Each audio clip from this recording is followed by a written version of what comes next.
Coming up this week on the Markcast, next into the Shark Tank, it is the XFL. Next into the tank is a modern reinvention of the wheel. The XFL is seeking money and investors, potentially giving up to 45% of their company.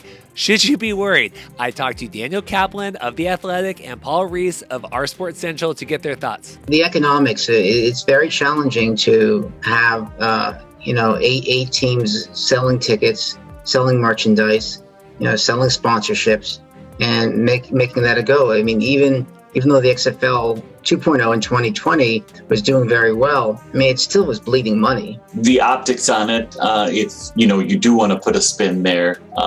Maybe not terribly great. It had to have been part of their makeup from day one because $100 million was never going to be sufficient for multiple years. Then longtime friend of the show, Darrin Bauming, coming back on to talk all things CFL Week 10, the Winnipegs of the world, the big BC Lions versus Stampeders game and more. You don't stop playing now. You could be a sub 500 team by a couple losses and still turn things around. Then we have an old friend, former XFL Dragons, AAF star Dontez Byrd stopping by the show, getting ready for the new XFL season, coming off of his showcase appearance back in June. To discredit the spring leagues is pretty bad. You should want players to have an opportunity to do what they love. And then previewing the big America's CFL team, the BC Lions versus the Calgary Stampeders game this weekend, we have Dominique Rhymes of the BC Lions stopping by and Dedrick Mills of the Calgary Stampeders, both giving their thoughts on the big matchup this weekend. If you look across the board, man, we got all-star level receivers at every spot at receiver. Like, it don't matter which game we've played, you always had a receiver that stepped up and, led the group. I'm just ready to play.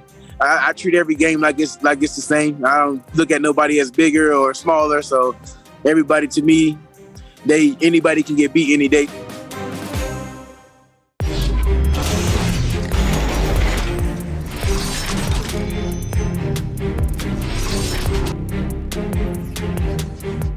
Hey guys, welcome to the Markcast. Reed here. Thank you guys all so much for stopping by. Crazy episode this week. Somehow ended up with 6 guest interviews. Not quite sure how that happened, but I am happy to chat with anyone that would like to chat with me on the show. And I think you guys will all be set up for some fun interviews today.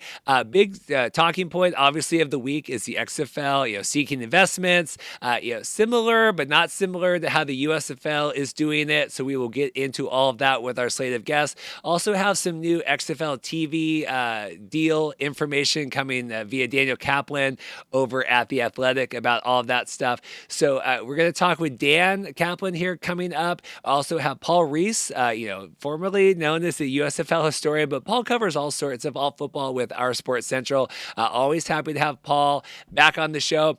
Then we're getting a little CFL heavy. Don't want to have too much XFL, USFL in here. Darrin Bauming, longtime friend. He was with our Grey Cup preview show back in December in Hamilton.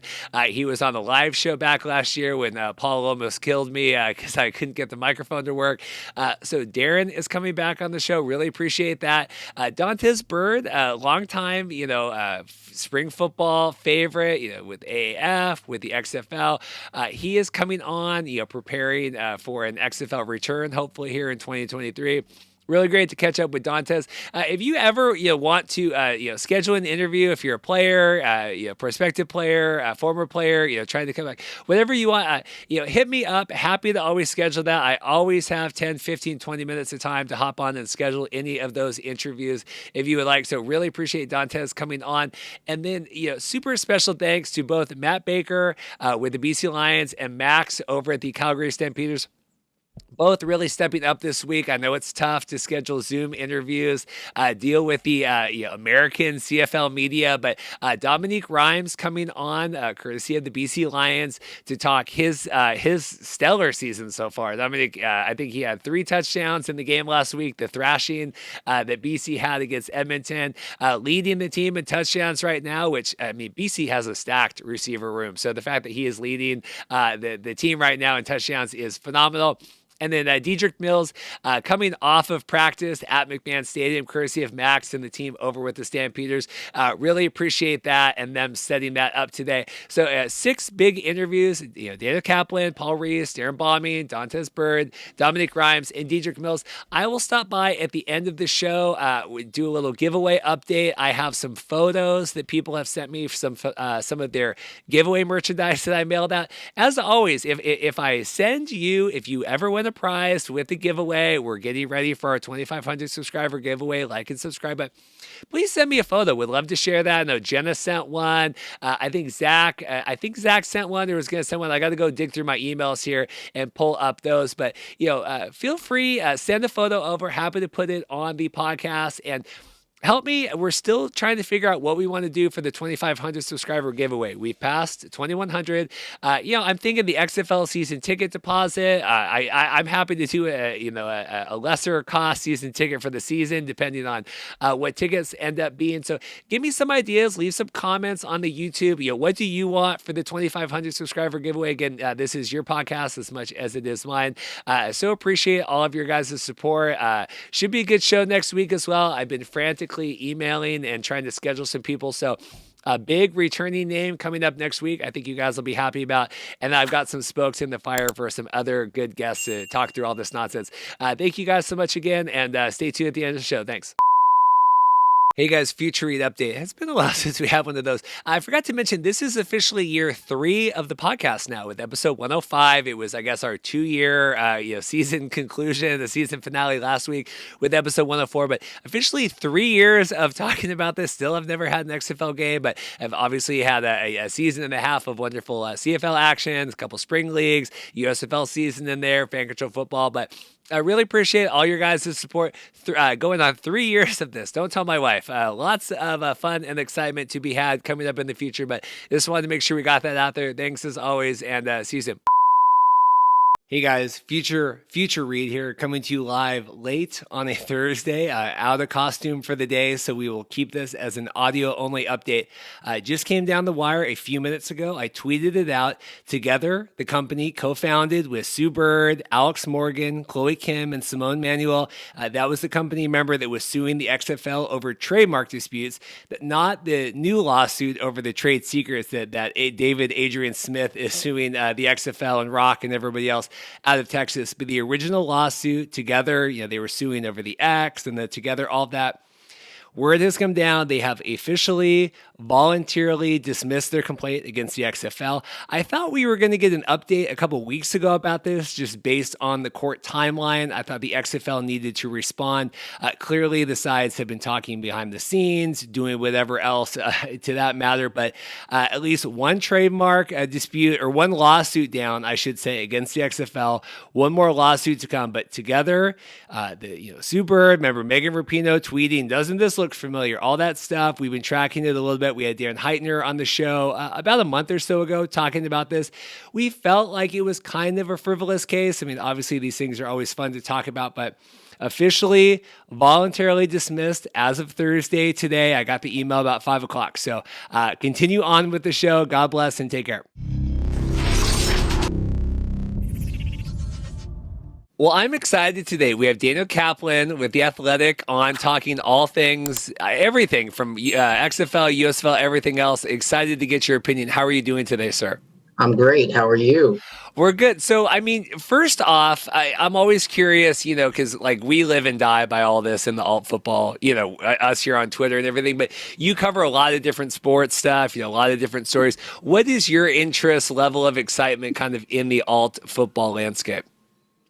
Well, it's a lot of deja vu, because there's so many of these spring leagues and that have come and gone. And we saw what happened with the Alliance of American Football in 2019, the XFL, the pandemic, the 2010s. You had the UFL, the XFL, which was started by someone who's now behind the USFL. So it's an acronym graveyard out there.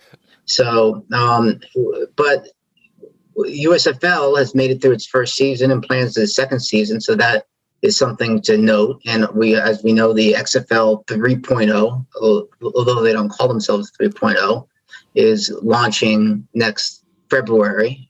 and we'll probably for the first time see some overlap in 2 spring football leagues at the same time playing, which is extraordinary, really. It really is. It's peak, for if I was going to tell myself a couple years ago, like this is really the peak time to start a podcast about all of this stuff, because it does seem like we have the most resources, the most time, the most smart people kind of behind all of these leagues right now. There's a lot of resources behind the leagues. Now, there was the XFL, the second version of the XFL had Vince McMahon's money, and he was willing to spend $500 million, and he pulled the plug because of the pandemic. So I think we would, if not for the pandemic, we would still be watching that version of the XFL. He was seriously committed. The USFL is owned by Fox Sports, so they just see it as programming content, and they're trying to keep costs down. We know about the hub system where they'll play all the regular season games in Birmingham. There may be a second hub, but cost. The reason so many of these leagues have gone under, the primary reason is cost. It's very expensive to have a national football league, a football league that's national, and there's travel, there's headquarters, there's equipment, there's housing the players. There's just so much that goes into it. So if you can put everybody in one place, it keeps costs down. On the other hand, you get the visual of no fans in the stands that we had with Birmingham this year. Yeah, what did you make of USFL, 2.0 now here back in, I always call it, it's the inaugural season, but, we know all the lawsuit stuff. But what did you make of USFL last season? Well, I mean, if you look at the track record of players getting signed from the USFL to NFL training camps, it doesn't mean they're going to make the team, but they're getting to NFL training camps. They certainly served a purpose, which was to provide a platform for under-the-radar players who, wanted to show that what they could do. From a business perspective, it's hard to get a grasp on it. The TV ratings were passable. So some games did better than others. But I mean, sponsorship, merchandise, licensing, ticket attendance, all of that is nil. It's almost nothing. So I don't know economically how this works for Fox. We ran stories at The Athletic citing consultancies that said they had sold $65 million of advertising. So I don't think they probably spent $65 million on it. So it's possible that this is working out for them. The traditional startup football league, which has teams in separate cities, each team has their own headquarters, their own marketing staff, all of that. I mean, to get that off the ground, the conservative estimate has always been $250 million. So the USFL is a much smaller, more compact model. This is just my own whatever, because so much has come out, like you said, in the last couple months, and USFL, right, reported sold $65 million, like you said. Did they sell that, or did they spend that amount of money, right? USFL is profitable, and I'm like, so much of Fox, USFL was basically a write-off for them, right? We're using our social media people, we're using our production people, we're using our TV people. Absolutely, you made money, but I make money on this podcast because this laptop is bought by my actual company, and not, if my podcast was spending all of this money, then we would also be in the red, right? Fox is using a lot of their other resources, which is a credit to them, but calling it they made money this year. I don't like how those books, because I think the books, tell a different story just in terms of how they wrote off a lot of that stuff. And I don't think Fox was going into at least year one in terms of making a profit. They were just looking for filler material during dead parts of this year for Fox Sports 1, for Fox. They're streaming. So they're not looking to make a lot of money in it. And the XFL is a different story because one of their investors is a private equity fund, Redbird Capital, and they are looking to make money. And they're doing sort of the quasi hub where all the teams train in one spot, Arlington, but they'll go to their home cities for game days when they have a home game. So they'll be interesting to see if that can work, not having the players in the market during the week. What do you make of today coming out the report from Sportico that XFL is working with investment bank PJT Partners seeking investors ahead of the season? It tells me they need money. And look, if you're going to, they're planning eight markets. They're just because the teams are not going to be training there. They still need marketing staffs, ticket staffs. The leases of these venues are expensive. So, I mean, they're playing in Seattle Lumen Field, where the Seahawks play. That's not cheap. So there are a lot of expenses, and we know they spent $15 million to buy it out of bankruptcy. I'm not privy to their cost calculus, but it doesn't surprise me that they're looking for more money. We saw this with the Alliance of American Football desperately scrambling to come up with funds before they kicked off. So hopefully, I think you have The Rock and his ex-wife Danny Garcia and Redbird Capital, but how much Redbird is willing to put into this is a question, given that they're looking for equity investors. Are you at all? So, we're here August 8th now. We're kicking off in February. We're just, we finally just announced the cities, right? Even though that had kind of, been rumored out for a while. Now we're hiring, local staff right now. They posted the job listings last week. Like, does this feel short in terms of, like, we're 6-7 months out? Like now, I mean, it feels like we kind of got it's happening. I mean, it's happening. And the question is whether there's enough room in the marketplace for two of them. I mean, what we wrote about is the Super Bowl is going to end. A week later, the XFL is going to kick off, and then you can have uninterrupted spring football probably to early to mid-July. Is there really? I mean, everyone figures there's an unlimited appetite for football among the American consumer. This is surely going to test it. That's a lot of football back to back. Where do you fall on that? What do you think? I think if the NFL could get involved and create some sort of feeder system, I think it would be a big help to one of these leagues. I don't think both can survive. That's for sure. Whether they merge or whatnot, I don't see how two spring football leagues can survive. You talked about that in your article with you and Bill Shea about, does the XFL, do they merge with the USFL? It's so weird to me in the XFL, like all these leagues, like I don't know where they fit in because we want to stand on our own, right? The XFL wants to stand on its own. But yet when we went to the showcases last week and interviewed the coaches, they're talking about, the biggest compliment would be the players making their way to the NFL, right? Getting the next step. Same with USFL, right? We have 39, 40, whatever players being signed to NFL teams right now as of when we're recording this. Like USFL very much looks at that as a success, right? Like we got players as they should. So I just don't understand, like you said, I mean, these leagues are conceivably feeder leagues anyway. Like is that enough for them to exist? Like we're the show on the way to get to the show.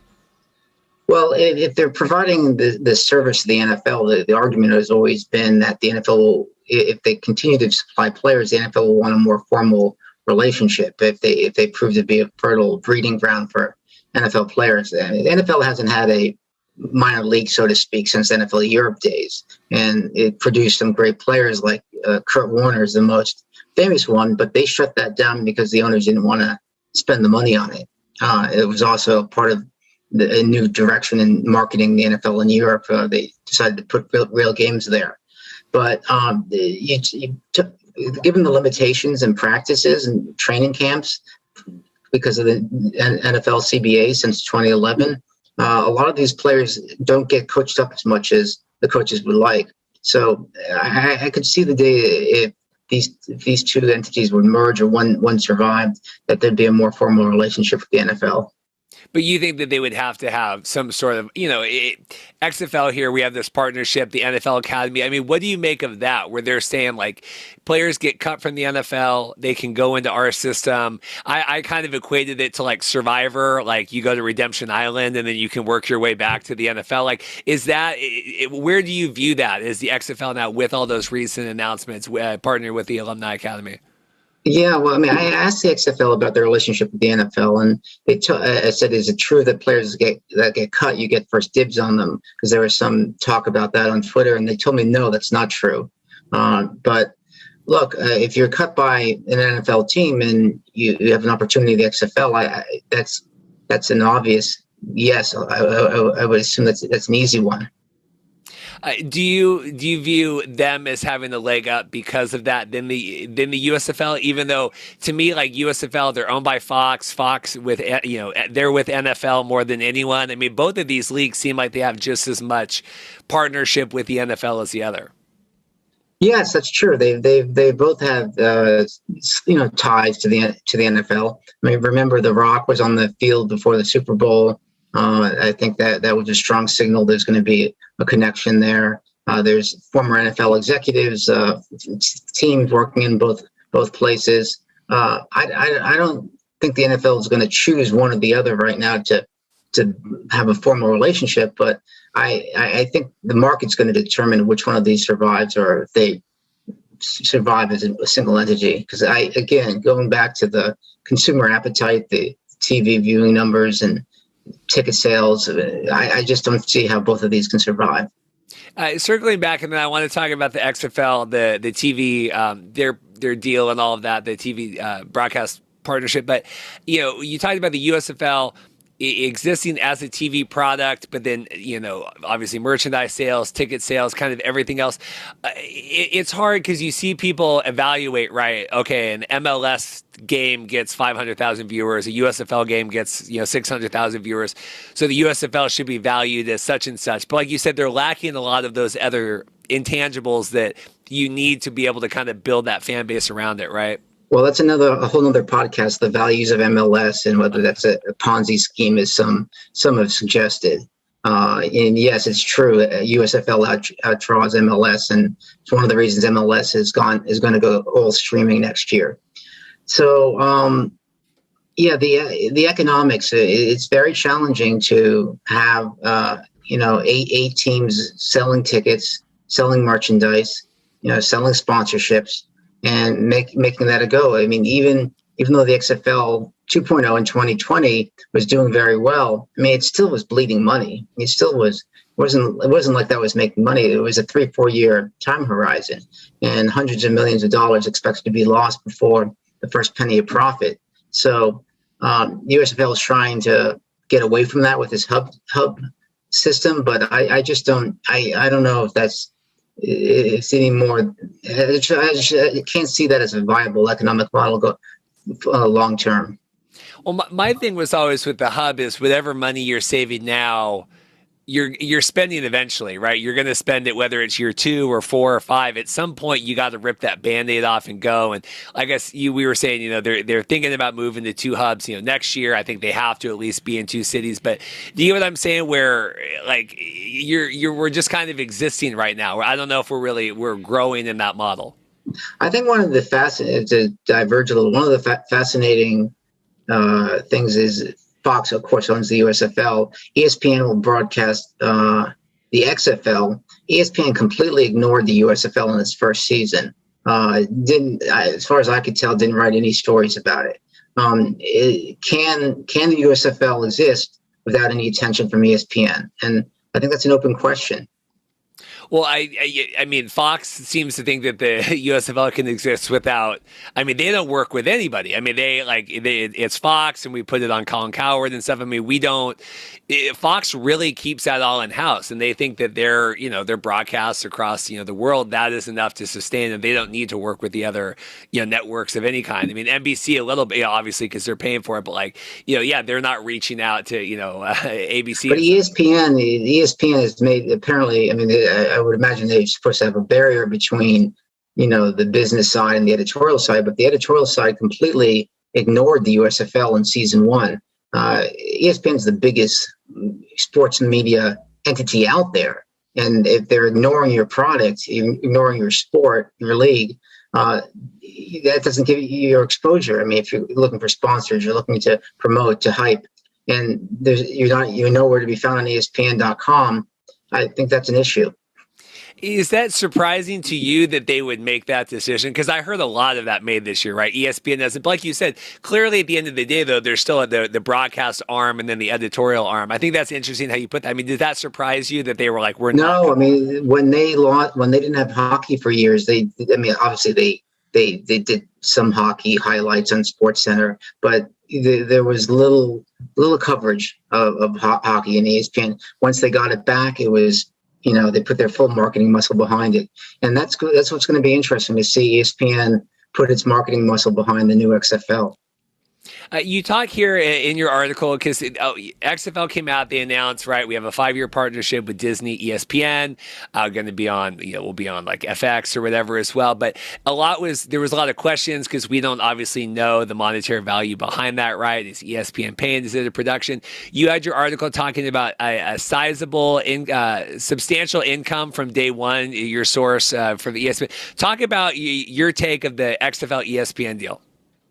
Well, if they indeed, as my source said, have a substantial, fee from day one, that's a home run right there.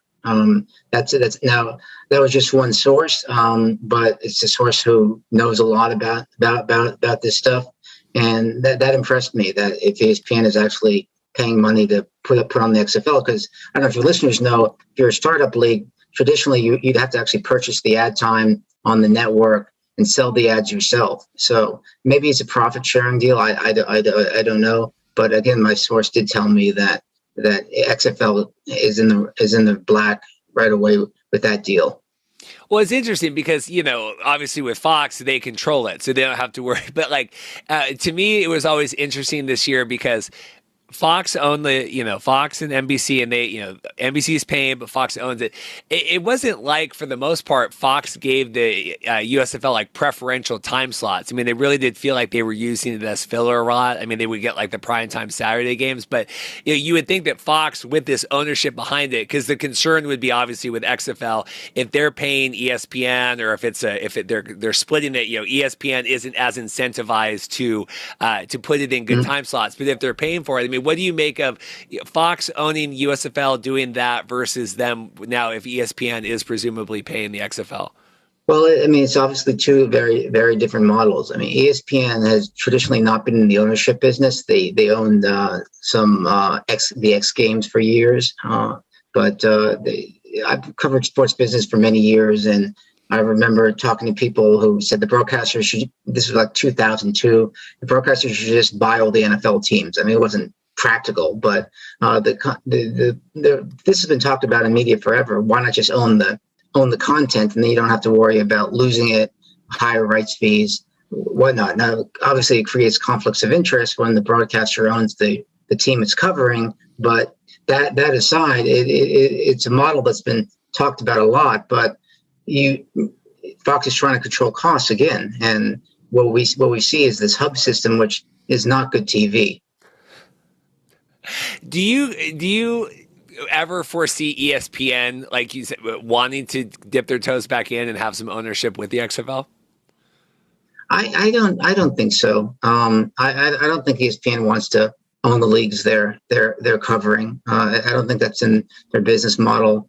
I suppose it's always possible, but I've not heard anything about ESPN equity investing in the league. From someone that covers sports business, XFL, right? They announced their cities, 3 in Texas, right? A lot's been made of that. What do you think of them ignoring New York, your market, ignoring LA, two of the two largest media markets in the country? Well, New York and LA were the two worst markets, I believe, for XFL 2.0. I mean, try going to MetLife Stadium in February and March. It's not a lot of fun. It's outdoors. It's freezing. And you're watching minor league football. It's not a surprise that they had trouble getting people in the doors there. LA is a notoriously fickle market. That follows front running teams.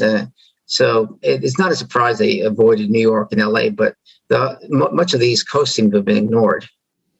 But does that surprise, like, that they would just basically abandon those two, at least for the time being? I mean, obviously we can expand here in, year 5 or whatever, but that they would just off the bat and have the 3 in Texas and not pick like Ohio or San Diego or somewhere else?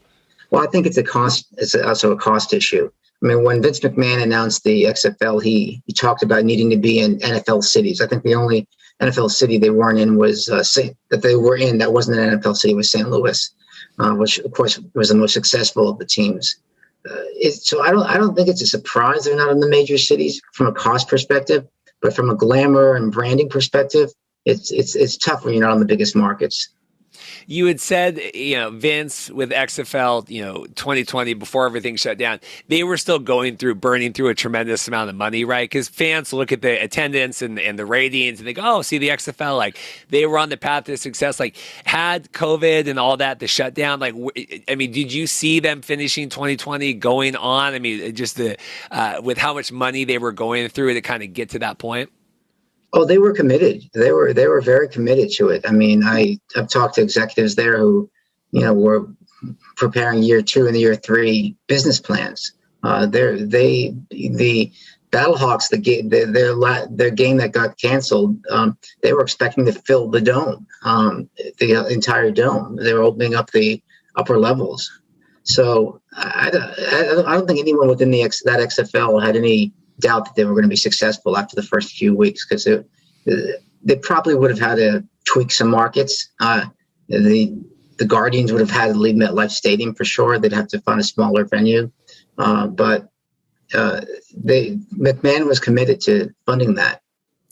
Do you, though, knowing what we know now, we've talked about, some of the downfall, the cons of what the USFL is doing. Is the XFL, do you think that this model, even if it is the right way to go with going to the cities, having all that, is it too expensive? I mean, is it too big of a swing to try to get it all at one time? It's hard for me to say, not seeing their internals and what they expect to lose in year 1. The fact they're out there looking for equity investors already tells me that, that it's a costly proposition, even with the training camps in one spot. I mean, it does help. They don't have to have eight training camps.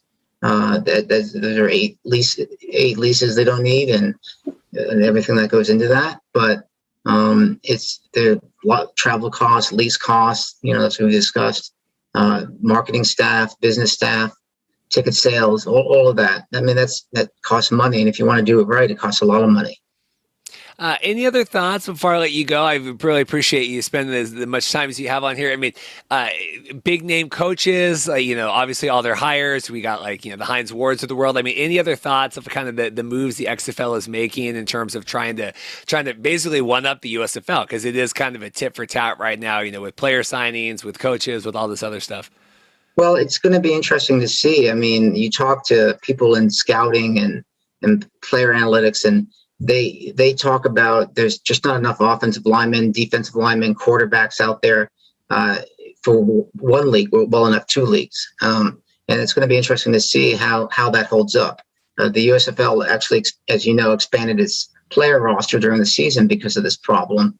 They want to keep that roster small for cost reasons, but this is why football is so expensive. You need a large player roster. And is there enough quality players out there? That's the question. Everyone presumes that there are, because college football is so big, but the quality of play at some of those USFL games was it was so. It's meh. In your day-to-day world, what comes up more often, XFL or USFL? Probably XFL, just because of the brand name. People. And also people want, because of the celebrity owners of The Rock, and just to see what happens again. I just think that's interesting, and I get accused. I'm the big anti-USFL. I love the XFL. That's what I get harassed all the time. But 3 times around you have the Rock stuff. It's just interesting. USFL completed the season, and like I said, you still would say the XFL permeates more in your day-to-day life in terms of what people are talking about. Yeah, I mean, we're pretty far out from the XFL launching, but I just think when you do the hub system, when you don't do the traditional model, people look at you as sort of, the guy who I'm forgetting his name, but the guy who started the USFL before he sold it to Fox, Brian Woods. Yeah. He did something in Texas every year. I forget what it was called, but it was what? The Spring League, yeah. The Spring League, right? He called it the Spring League. It wasn't a league. It was just a place I think it was San Antonio. Hundreds of players would come in. They would pay to play there. And he would they would play games, and there were coaches, and they were paying to get game tape. And it was all in one place. I think Fox Sports 1 actually would televise some of the games. It was he actually, I think, was profitable with it, but it's a tiny little niche thing. It's not, you're not gonna be covered in major newspapers and media outlets with the Spring League model, and that's the hub system. We had when they finally did the fall during COVID, the college, they weren't going to play and whatever. And so Spring League did the fall one like in November, and they were in San Antonio and they had the big COVID shutdown. Brian Woods came on the show. He talked all about it. And it's crazy now that he is now, I think, he's still the president of football ops, at USFL. It's crazy that in the cyclical world and it's all connected. And now here we are talking, 2.5 years later about USFL season 2. It's pretty funny. Yeah, it all goes around. Anything else before I let you go, Daniel? I really appreciate your time. No, I think this was good. Well, keep up the good work. Keep us informed. I'm sure we'll check back in. Exciting times. Like I said, it's peak all football right now with all these different brain trusts and money and resources trying to make this thing work. But do you think, last question, is there a place for spring football, all football in your mind? I think yes. Given the explosion of media outlets and mediums out there, there's certainly a place for it. I just don't think there's a place for two of them. There you go. I like that. Daniel Kaplan with The Athletic, thank you so much for your time. Thank you. Well, I'm excited today. We have Paul Reeths of OurSports Central back on, generally known as a USFL, if I could speak this morning, historian. But, you cover all the alt leagues. Your fingerprints are in the XFL, everything else. So I definitely wanted to get your thoughts on all the new XFL developments and then everything this week with the investors and everything else. How are you doing, Paul Reeths? I'm well. Thank you for having me back on, Reeth. I'm excited. We've lived through the whole USFL thing, had you on a bunch of times, but now I like having you. Now you can be in my repertoire. We need smart people to talk about the XFL stuff too. So we'll get you involved. The big news this week, and I want to get your thoughts on, obviously cities, anything else we want to talk about XFL wise, but news coming out from Sportico and then Mike Mitchell over at News Hub reporting as well that XFL is seeking investors to own up to 45% of the league. So the title of the episode this week is "The XFL is looking for more money. Should I be worried?" So, Paul, should I be worried? This is spring football. You should always be worried. So Redbird Capital from day one, I think that their investment was pegged at something around $100 million. Sounds like a lot of money, right? For spring football, not so much. So they were always going to need additional funds. Exact same situation with Fox. They talk about a $150 million commitment, and I think that was over 3 years. Always going to need additional funds in order to stay solvent for a few years. This is, I think, where the benefit, and I've always said this, of Fox owning USFL. I don't like their wording that's come out here that the league was profitable this year. I think it was profitable because a lot of their resources were, double booked from other things that they were already spending money on. But at least their model did seem, as frugal as it was, that they got out of it. They spent, I think they made $65 million in ads. They did not spend necessarily that. And so they were able to say that they were profitable in year one, where the XFL, they got to bring in everything for this. They don't have all the resources Fox has. And I would look at those Fox pronouncements with a little bit of skepticism that what they did this past season, as frugal as it was still awfully expensive. And so if they can count in all kinds of ancillary benefits, which may or may not actually be tied into the USFL in order to make that look better. And keep in mind that they're trying to drum up additional funds. So they want to make that investment look as good as possible. So I would certainly view that with some skepticism. But both entities are going to continue to seek funds. They're going to be knocking on some of the same doors. And so they're both looking to put forth their best pitch. Yeah, I tried to talk about this on Twitter this week. I run a wedding video business, right? So the laptop we're speaking on, this microphone, this is all, I use it for the podcast, but I've expensed it and purchased it because of my wedding business. Whereas if I had to buy a $1,400 laptop and a microphone for the Markcast, the Markcast would not be so that's what I was trying to explain on Twitter this week is yes, Fox is making money, but they are making money because a lot of the things that they are spending money on, they're already expensed because of other things. So they're not on the USFL books the same way every single thing the XFL does is going to be on the books. Now, that's not right or wrong or whatever. They're just trying to explain how they've got to that. This is a profitable league in year one. Right. And I don't think, I don't want to give the impression that any of it's dirty or anything of that nature. They're just going to put the best possible spin on it. I saw some talk about ad rates. Well, they kind of throw in that, political spending was up. Well, that's a huge part of the mix. It's not just, hey, we have the USFL. We're making lots of money now. They spent a lot of money, certainly. And as you mentioned, they do have resources they can call upon, and I think did call upon this past year that were double booked. They were people who were being paid anyway. They may have been pulled away from some of their regular duties in order to do the USFL. Maybe that works going forward. Maybe not. So the thing to me, though, is, XFL looking for these investments now before the season has even kicked off. That's what alarms me a little bit. And that, this news has come out now. Now, it could have been like the Fox USFL thing where they've been looking for money for a while. The report came out, I think it was the New York Post had the report on it, where maybe XFL has been looking for money for 6 months, a year, but it's just come out. But regardless, we had Ben Fisher on a couple weeks ago, and he's saying, at least with the USFL, for as much as, we bemoaned or had issues with some of the things they've done, they at least have a game plan now of this is what we did in year one. This is what we're looking to do in year two, where XFL is a white, it's a whiteboard right now. This is in theory what we're going to do. This is what we're going to sell. This is how many tickets we're going to sell. This is how many ads we're going to sell. It's weird to me that they're looking for money now that they won't even get through the first season potentially. Now, obviously they say Redbird is committed regardless, but that, you know what I mean, where the timing feels odd. The optics on it, it's, you do want to put a spin there.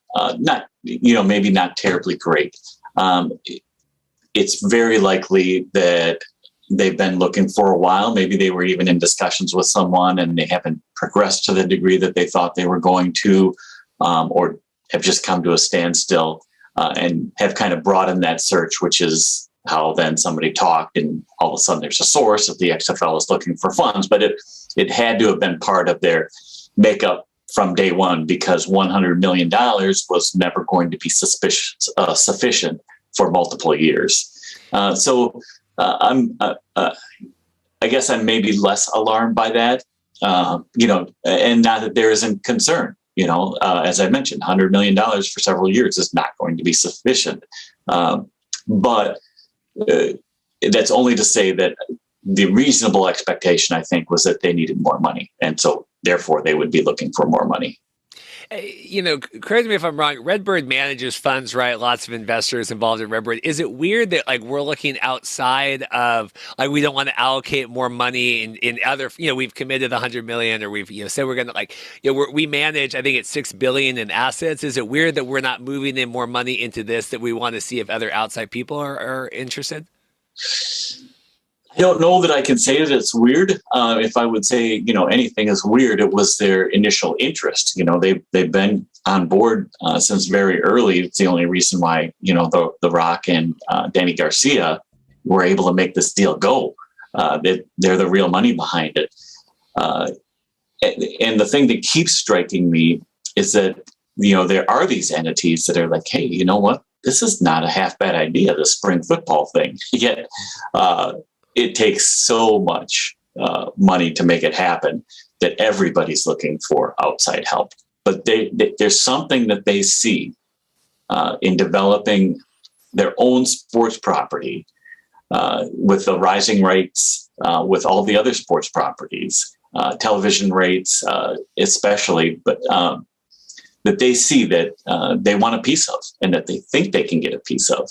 And it's an odd time. And I think that that's what was the final push for Major League Football trying to launch this last year. It's like, hey, if we're ever going to do this, we got to do it now, even though that was completely underfunded. To me, I would love to know. I would be the fly on the wall. First off, the CFL XFL merger talks, right? Would do anything to go back in time to be a fly on the wall there. But I would love to know, if XFL, like, were we going to do the hub, right? Really, the actual hub. We see USFL, now we have the modified hub, and now it's like, holy crap, we're going to need a ton more money than we thought we were going to 6 months ago, or, we saw the first game of USFL, and then I would love to know where the timing of that and the nuance in that discussion went, and how close they were one side or the other to this whole, sliding doors different scenario. Yeah, and I'm sure that there have been so many different scenarios that have been brought up. You have to peg down your player pay. It certainly looks at this point that the XFL is going to pay significantly more than the USFL did this past season. So that, is that going to have a domino effect? Is the USFL then going to say, hey, we can't continue to pay $45,000 for quarterbacks. We have to step up our game. Or are they going to just hold steady, hold the course, and, hey, we'll essentially take whatever's left over after all the NFL guys and all the XFL guys and the top-level CFL guys are gone? Well, at that point, if the XFL exists in the contracts in the 1 year and the 2 year, right? Because we had Kyle Sloter got released from Jacksonville, and does he revert back to the USFL because of which contract was he on? But it does seem like USFL, you get the NFL cuts, XFL, maybe XFL cuts people. Yeah, I mean, USFL could take a lot of those, not good enough, but just people that didn't make the cut for whatever reason or another could all wind up. That's kind of the last, the last stepping ground is, you miss the NFL, miss XFL, here you wind up in April in the USFL. That's what the economics will tell you. It certainly is the way that players are going to look at it. If I can earn 6 figures for a quarterback in the XFL, that's where I want to be, because I would have to be in the USFL for 2 or 3 years to make that same amount. If I can make 70 in the XFL, I certainly want to do that as opposed to making 45 and paying part of my room and board in the USFL. So those are absolutely the economic considerations that the players have to be working through right now. And so they're going to look XFL, not to mention the XFL gets the jump on the season. They will start first. So you will throw your lot in with the XFL. If that doesn't work out, you have the USFL essentially as a fallback.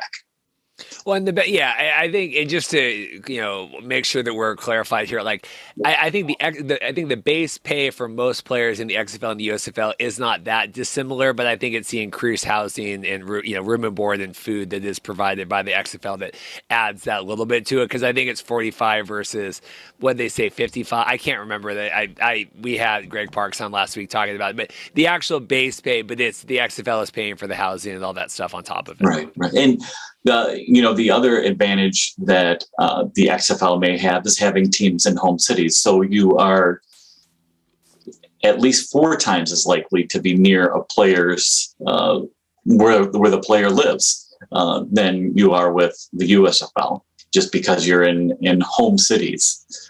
So that gives a chance for family and friends to stop by for, that maybe it's a little bit easier than everybody going to Birmingham. But Birmingham is the Magic City. It's the Magic City. But it can't magically transport you there and find lodging for you. Yeah. I've seen a lot of comments. So the XFL, we're seeking the investments to own up to 45% of the league. I've seen a lot of concerns with that, like, wow, that's a lot of percentage. Danny and The Rock, Redbird, right? They're all split. And I'm like, okay, well, it's not like the 45 is not going to be the majority because they're going to structure into the way that they're getting part. But regardless, 45% of 100% is still a lot of percent. Like, does that alarm you that we're going up to that amount, 35 to 45%, that investors can be a part of it? Not at all. I think what Redbird Capital, The Rock, Danny Garcia are looking at is controlling interest. And as long as you have a controlling interest in the league, which is more than 45%, you'll be able to dictate what happens. And so, the Fox will be looking at the same considerations. Unless somebody is willing to put in more money, they're not going to be able to get that head seat at the table. I want to look on here. I have the quote from Mike talking. First off, it says Mike has more updates on, we talked with Dan Kaplan about the TV deal. XFL's 5-year deal with Disney has ad splits, percentages not confirmed, with the network covering production, broadcast talent costs with escalators through the agreement to go through the initial rights fee. Do you have thoughts on just the difference where, Fox owning the content outright, here XFL being paid to help produce it, splitting ads, potentially not being paid? Dan Kaplan has a source saying that they are being paid, but where the XFL sits in the TV landscape getting money right now? The XFL getting some TV rights is something that hasn't happened, in a while. I think what we've seen have been kind of these ad split deals, and it sounds like that's part of the current XFL deal, but there is some real money at stake there. Fox has essentially eliminated the middleman. All Fox has to do is make money or not lose too much on the deal. Whereas traditionally you've had the network that's had to make money on the deal and the league that's had to make money or at least not lose too much on the deal. So there's two different levels there, when the league is different than the network, as it is with the XFL and ESPN/ABC. You don't have that with the USFL. It's all one level. So you eliminate kind of the middleman and their necessity to make some money. It's a cleaner structure. We'll see if it ends up being a better structure. It's kind of like my wedding business. I used to have other people that would go out, film weddings for me. I would go back and edit them. Just because of life, and I've gotten very tired of dealing with, middle people. I'm just going to do everything myself moving forward. So maybe I can charge less, do everything myself. Like you said, when you have that other person there, I got to upcharge because I got to pay them. I got to deal with all their stuff. So it's curious that way. I can't find the quote from Mike on here, but it was basically talking about how while the USFL, they're actively trying to get people to purchase teams, purchase franchises, bring the teams into their markets like Tampa Bay or Houston, which I still maintain USFL should have called them teams A, B, C, D, and then found investors in cities where they want to be. But the XFL is selling off, or equity in the company. They are not yet doing the teams, right? So they are still the teams. All that stuff is still centrally located. Although they have had interest, the XFL, according to Mike's article, of people wanting teams, where presumably the USFL has not. What do you think about that? Where the USFL, actively we're trying to sell our teams. XFL, we're not doing that, but yet they're getting the interest from people wanting to own the teams. And I think people can see that track history with the XFL, that they've been in the home markets. And so even though technically this version of the XFL hasn't kicked off yet, people do have an idea of what to expect in these XFL markets. That includes some folks with money. The USFL, you still have, I think what a lot of people saw last year was the Spring League, with team names attached to them, with city names attached to them, with some historical interest. I think that did play well with a certain section of the viewing public. I'm not sure that we saw that translate into, the section of the public with real money. Like, oh, I need to bring my Philadelphia Stars to Philadelphia. And it could be that their selection of teams are like, people in Philadelphia with money are saying, are you nuts? We got the Eagles, and they may be listening right now. This is a terrible time to bring a team in. It's maybe it does speak to the presentation too of the USFL. And we had empty stadiums for 3/4 of the games. And I don't think you can get past that point with a lot of people. That does plant some doubt. Okay, if I bring this thing into Houston, am I going to have an empty stadium? If I bring this thing somewhere around New Jersey, am I going to have an empty stadium? And what Fox may have done is planted those seeds of doubt with their empty stadiums last year. It just seems odd that, the one is actively courting. It's kind of like if you're you got you and your single friend, and you're trying to find someone to date, and they don't want to date anyone, but yet everyone's coming up to them. It's an odd dynamic that way. You would just think that it would be like, the USFL's entire first season was an infomercial to get people to buy a team, and now they still, maybe there'll be an announcement, today that Alex Rodriguez has bought the Generals, but I don't know if that's happening, and I don't know if it was, like you said, people turned on the TV and it didn't look great, and people just are remembering the XFL as being better, which isn't fair to USFL, because that's not, XFL 3.0 is not going to be 2.0, but they're able to at least benefit on the good work that Oliver Luck and everyone did back in 2020. And I do wonder, too, if people look at the situation and say, okay, I'm going to buy the New Jersey Generals. What does that mean besides spending a lot of money? Do I have any control over the franchise? I might be able to pick from a couple of different stadiums that have been allowed, but everything else is probably still going to be controlled by Fox. Maybe I can pick my head coach, have some input on player selection. Is that enough to spend millions and millions of dollars on? You would think at least tens of millions of dollars. Whereas in the XFL, you have maybe a little bit of star power too. Well, my ancillary benefits is I get to say I know The Rock. I get to hang with Danny Garcia. And it could be that what the XFL has envisioned is a little bit more autonomy for the owners, where I really have a hard time seeing Fox doing that Fox is going to want that fine-grained control. And I could be wrong about that, but I do wonder if Fox's majority ownership there may be giving people some pause. It's just interesting, this ownership, like you said, what are you really owning with that? We had Ben Fisher on a couple of weeks ago, and I was saying, let's figure out the evaluations here, because people are saying, hey, USFL has drawn 500,000, 600,000 viewers. MLS is drawing that much. Shouldn't these teams be valued in? Ben said, yeah, but when you own an MLS team, you have, decades of season ticket holders and fan bases and merchandise and lifestyle that, like everything else that goes into it than just the TV viewing. It's like in the CFL, these like Amar Doman, we have Gary Sturr, these guys that own CFL franchises, you're really owning it to host a Grey Cup. That's really the only time, like I've been told, it's really the only time you see a big like finance boost is when like, hey, we're able to host a Grey Cup, because most of the time you're just spending money for, like you said, what do we own? Especially with USFL, where like you said, Fox is going to oversee, or maybe XFL is too. It's not as sexy as an NFL team, where like I can merchandise to my heart's content and kind of do whatever I want that way. And the TV contracts, MLS I think has some tie-in with Soccer United marketing, and so that there's some ancillary benefits there. Whereas this one, you would be buying the right to spend a lot of money and to lose a lot of money. So, it's still an unproven concept.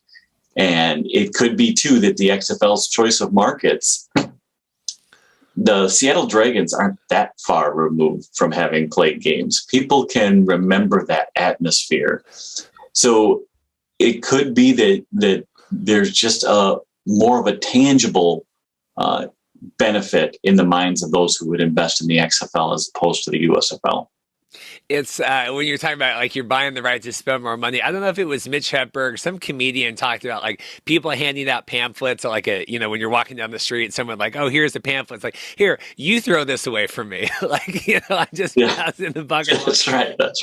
But it's so weird, because like I think the safer bet, right, is investing in the league, like with the XFL, right? You said, I'm not paying all this money to bring New Jersey in, right? I'm paying to be a part of this. We have Danny and The Rock and all that. But yet, to me, maybe the more long-term sustainable thing is to get people to take these, teams into their cities that the USFL is doing. So it's fascinating to me how both of these leagues, from play structure to, pay and hub and investment, like they're all doing the same things, just like a little different. And there's pros and cons to how they're all doing it. Yeah. And it boils down to single entity ownership, is that they want to maintain this single entity structure.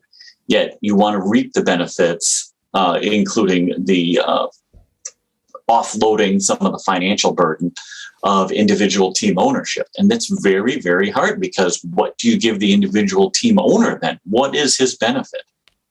So but you want to avoid a situation where you have a rogue owner who begins acting in what you don't feel is the best interest of the league. So I think that they're still trying to find a formula there that attracts the investors in that circumstance, where you're probably realistically not going to have much control, but you could be in for some of the benefit should the league realize, increasing rights values. I think that's a great point. That what is in it for? What you just said, I thought was very fascinating. With that, you want to, we still want to maintain control of everything, but yet we want you to spend your money in areas that we don't want to do it. I think that's fascinating. Sports ownership has always been a bit of a glamour thing, and some guys do it just for that. Hey, I own and they would put up with losing a little bit of money, and all the while that they were, losing money in a real way on a yearly basis. In the New England Patriots are a perfect example. They're losing money year after year, but their asset was continuing to increase in value. So if your asset increases in value $10 million a year, and you're losing $4 or $5 million a year, you're always crying, the poor mouth. Oh, I'm losing $4 or $5 million a year. How can I, But at the same time, if you ever sell the thing, you're making money hand over fist, and you can borrow against that valuation as well. The vanity is like CFL. It's a total vanity thing. I mean, these guys, and I'm not saying that like Amar Doman, they really care, and they really, I don't doubt that he loves the BC Lions, all that, but part of owning the team, I'm the owner. I come in, I get to call the shots. But if I'm doing that, I don't know. I mean, if Fox was auctioning off, investments in the USFL where they were giving off, maybe I would feel more comfortable investing in the league on the USFL side, not a team, than I would in the XFL, where, hey, if they decide in 2 years that this goes belly up, I'm out, $20, $40, $50 million. And I think that's absolutely, everybody's looking at that. Hey, if this whole thing quits, and it's only got to be Fox, it's only got to be, or Redbird Capital who makes that decision, I'm out my entire investment. It's not like I have something that I can just move to a different league. It's just done. I'm completely wiped out. So you really, really have to be, I don't know what would motivate you to spend that kind of money. Do you really, really want to fire that coach so bad that you're going to plunk down $25 million or more? It's a tough sell. So this is where it would be interesting to be a fly on the wall. How are they pitching this? So you're part of the company now. You're not really going to have any say, because at the most you own 45%, or we're just Fox and we're going to make the decisions. So how do you pitch that? I think it's fascinating, because I don't feel like either is in a position of power right now. I mean, XFL or USFL. I think that they both they need. Redbird just said they're willing to pay the money. I don't think it's a sink or swim right now for either one, but I don't think that they are in any leverage on either side. I think long term, it is a sink or swim. And by long term, I mean year 2 or 3, that they do need additional investment. Probably both sides do, to really make this work. And that shows you how, profitable the USFL was actually this last season. If it had actually made money, you don't need anybody. You don't probably want anybody. But the real fact is you need more people to expand the folks who are bearing the costs. And I think that the USFL does, have a really good reason to believe that maybe we can expand this audience. We played this pretty cheap this last year. And I think we have a good idea on what our kind of bottom line is, and as far as number of viewers, and how we could grow that. I think it was with Greg Parks last week. We were, or I can't remember who it was. Someone I was talking to recently. We were talking. Maybe it was Mike Mitchell, but USFL, XFL has a lot of tentpole things coming up. Right, we have the team nickname announcements. We have the uniform announcements. We have the draft. We have a lot of these things. Right, the first kickoff game. We have all that. USFL going into year 2 to like spike an audience, if it's the supplemental draft in November or in October that we're trying to precede the XFL one in November, or if it's like, hey, we're going to announce Detroit as the second hub, or we're going to announce, like, I don't know what USFL has as tentpole items coming up to like, and then just, hey, we're kicking off again, and hey, we're back. Right. The whole lure of the new entity, as the XFL essentially is, versus the returning entity, where you don't have the reveal of the team names and locations and all of that type of thing, as we saw the USFL do last year. So it is a little bit different animal. The big announcement is the one that you mentioned. What is our second hub city for the USFL? I don't know how hyped anybody's going to be about that, except for possibly fans in that one city, or where it would make travel a little bit easier. But really, I don't see that as much of a big deal. But Fox is going to find their own ways of hyping, and that might include a couple of new coaches that we've heard of. Major League Football got Jerry Glanville, so they could get almost anybody who's not working right now. Talking about the hubs, and to go back to, and you feel free to disagree with me because I posted it on Twitter and it was about a 50-50 response. But if the USFL had just had the Stars, the Gamblers, the Bandits, right, whatever, like not the Tampa Bay Bandits, like would they be better off now knowing that they have anywhere in the country that they could set up a second hub versus the 7 other cities? But, I think they kind of penned themselves in a little bit when they decided to try to use that intellectual property, because you trot out those names, you call yourself the USFL. Everybody was going to be thinking Tampa Bay for the Bandits. Everybody was going to be thinking Philadelphia for the Stars. And those who didn't remember it would have been reminded of it through the media. So I think they kind of painted themselves into a corner in having to use the team names.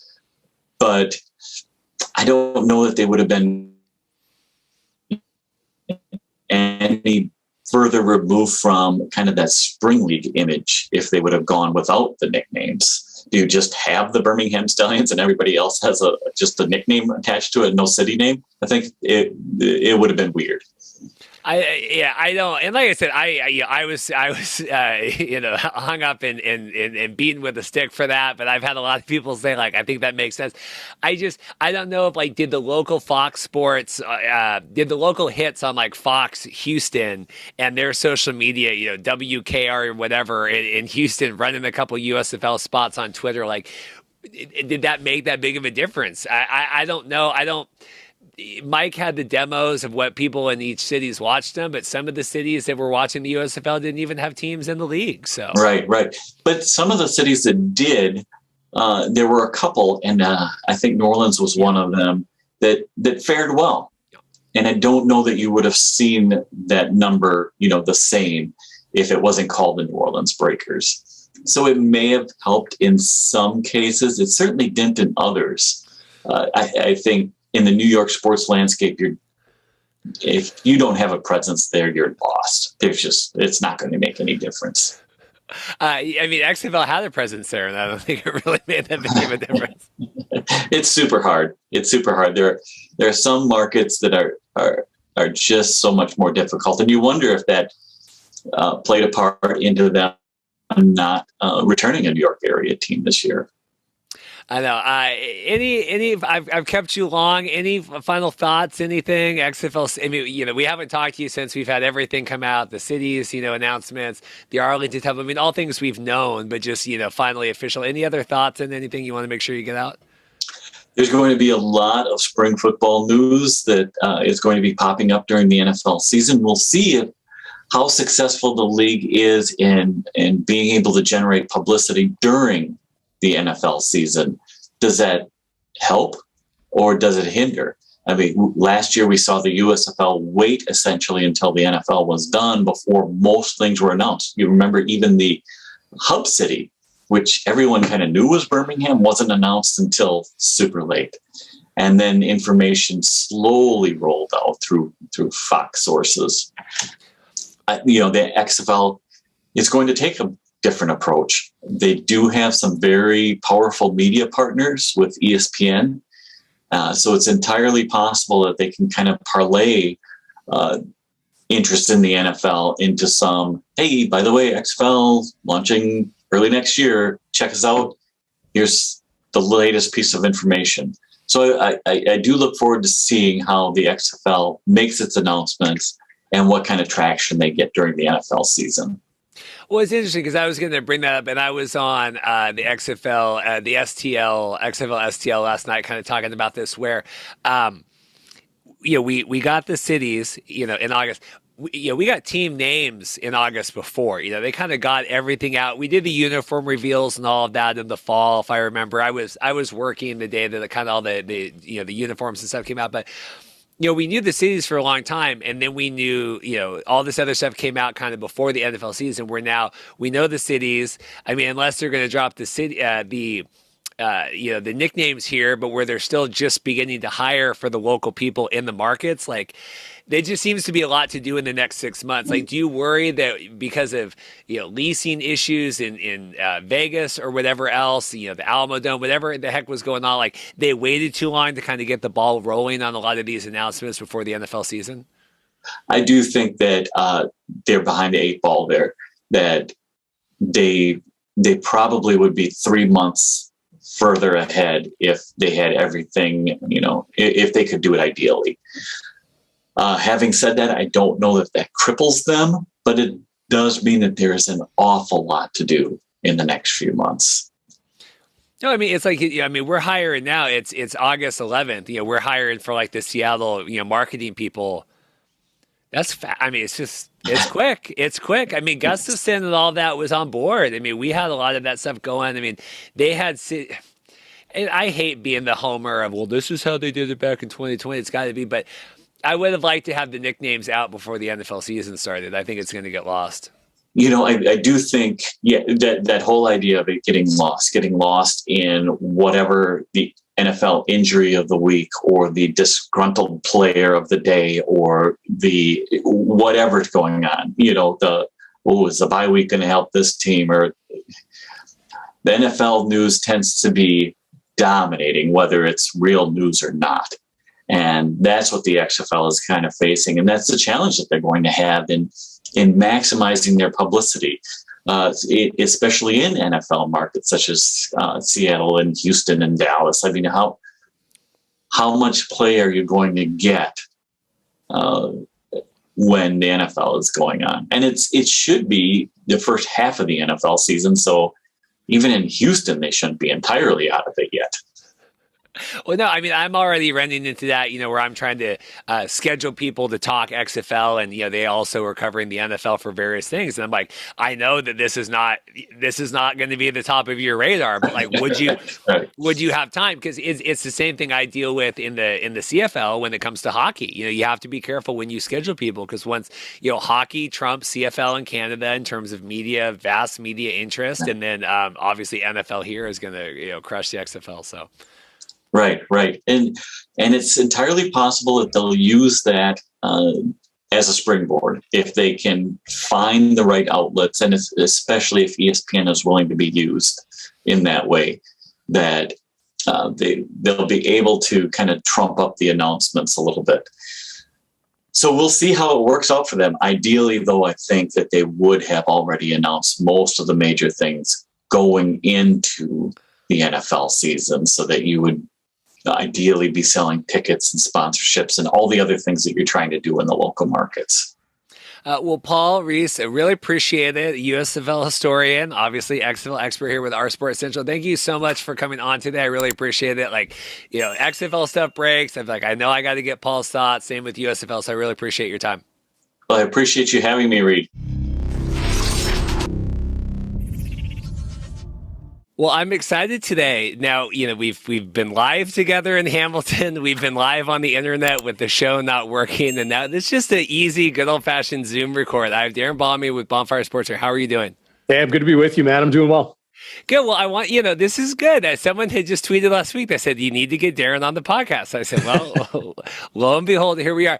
So first off, how is everything going? Bonfire Sports, you guys, you and Zach and everyone taking over Winnipeg content. How's all that going? Yeah, it's been great. I'm blown away this year how by the response of people, especially to our post-game show. We've grown leaps and bounds from last season, myself and the legendary Chris Walby doing pregame last year and doing it recorded. This season, we decided to switch everything to live. So we do a midweek show, Zach Schnitzer and myself on Tuesdays, then do a pregame show with Chris live the day before the game. Gives it lots of legs for people to kind of absorb what's happening and, take it in the morning or after work or late at night, podcast, video, whatever. And then we do a post-game show. And a live post-game show has been an absolute hit. People love to join because when you do live shows, we get the live chat going and pull fans' comments right up on the screen, get people's immediate reactions to the game. Another thing that's been fun this season is I set up a text line. You can even call and leave a message with the Bonfire hotline, 204-816-TIPS, 816-8477. You can tell I've said that a few times. And people being able to text whenever they want. Like if it's the second quarter and a coach makes a challenge that they disagree with, they'll text, what is he doing? That sort of thing. So that's been a great response, getting people engaged in the conversation. It's definitely helped that here in Winnipeg, this team has had such an amazing start to the season. Of course, being back-to-back Grey Cup champions coming into it, lots of excitement, lots of anticipation and expectations for 2022. So it's been a ton of fun and Bonfire Sports has grown like crazy. Well, I think it's good. I think, my schedule just doesn't allow, we've done a little bit, like obviously you were on, we did like the pregame last, for one of the games last year, but like my schedule just doesn't allow to do that. I think it's awesome that you guys, because I think there needs to be that outlet. I've heard that all the time, TSN and, obviously they do, the halftime show and all that, and they do a little bit, with Mild and Kate and everyone. But I think the CFL, that's such a fan-driven league, you have to be able to have more of that access that, the NFL's got 10 million different call-in shows and podcasts and stuff like. I think the CFL needs to have that. I think it's really important. Absolutely. And this is the other thing, like you talk about schedules allowing or not, for those out there that aren't familiar with me and my work, I've covered this Winnipeg Blue Bombers team on a daily basis for 10 years now. I cover the Jets in the National Hockey League here as well for NHL.com. I am a reporter by trade and went to journalism school and sports was the way I was able to kind of break into the industry. And, who wouldn't, who would pass up that opportunity, right? So when TSN closed their radio station here in Winnipeg, as they did in Hamilton and Vancouver, a huge market here in Canada as well, a lot of us here in Winnipeg, myself, Andrew Hustler-Patterson, Michael Remus, they started Winnipeg Sports Talk. They just hit 8,000 subscribers on YouTube. They do a show Monday to Friday, every afternoon live, and it's been very, very well received. And I think people here in Winnipeg wanted a place to go to get their sports fix. Now in this digital sphere, as you guys know, and as we've learned here in Winnipeg and really across Canada, across the world, having that engagement, that real-time interaction, it's different than turning on the radio and just listening or calling in and waiting for your opportunity to talk. Very different than television traditionally with, pregame or game or postgame coverage, whatever it is, halftime. For people to feel like their voice matters, their voice and their chime in, their hot take, their question is going to be addressed by people that, cover this league and cover pro sports for a living, really makes them feel, validated, and as they should be. If it wasn't for fans, pro sports wouldn't exist. If it wasn't for people going to the games, buying the TV packages, frankly, watching on YouTube or Facebook or listening to a podcast, it wouldn't be a thing. So to give those people a greater voice, extremely important. And now in this, digital media sphere we live in, it's a reality. Almost anybody can create content if they You just have a smartphone, which, pretty much everybody in North America has, right? Well, it's the evolution of it, right? And it's the necessity. Like I said, NFL, the bulk of everything in the world revolves around, but it's these leagues like the CFL, we deal with this with the XFL and the USFL, a lot of that doesn't exist. And so it's up to the fans. I mean, I wish that the leagues, like the CFL, I wish would engage, and maybe they do more than I know with you guys and your shows. I wish the XFL and the USFL would engage more with some of the fan-driven stuff here, because it is really reliant on us as the fans and the content creators to kind of make that. And I just wish there was more of a symbiotic relationship than when there is, where I do feel like a lot of the CFL fan podcasts exist around the CFL without getting a lot of acknowledgement from the league. I mean, obviously, they've been great, like getting Ambrosi on the show and stuff, but just from a week-to-week thing, I think that I would like more appreciation for the work that the fans are doing. For sure. It all comes down to dollars, right? Like the NFL, Major League Baseball, the NHL, even the CFL, it comes down to broadcast rights agreements. The broadcast rights holder isn't going to have me on talking about my perspective on the team or on the league and then say, check out Darrin on bonfiresports.ca, because that's money out of their pocket. That's viewers, that's eyes and ears away from them. So I think that's just a reality of the business. But again, this is the time that things are opening up. Maybe things will change in the future. You look at all the different streaming services that are getting in to Major League Soccer, like Apple owns it all. Major League Baseball with Amazon and Netflix and the rest. It's all beginning to change. So, for people out there that, have a fan podcast and want more acknowledgement, the fans that are listening and tuning into you, that have subscribed to you on your channel, those are the people you should care about supporting you. The league will be there. And the fact that they play the games is what gives you things to talk about, right? So, that's kind of the reality of it. I know it's not the easiest pill to swallow for a lot of people. But, when it comes to the Canadian Football League, I found pretty much every team and the league, if I need something, if I need a photo from a game, if I need to talk to somebody for an interview, they generally work very, very hard to make that happen. I think that's a reason why people appreciate the CFL for what it is.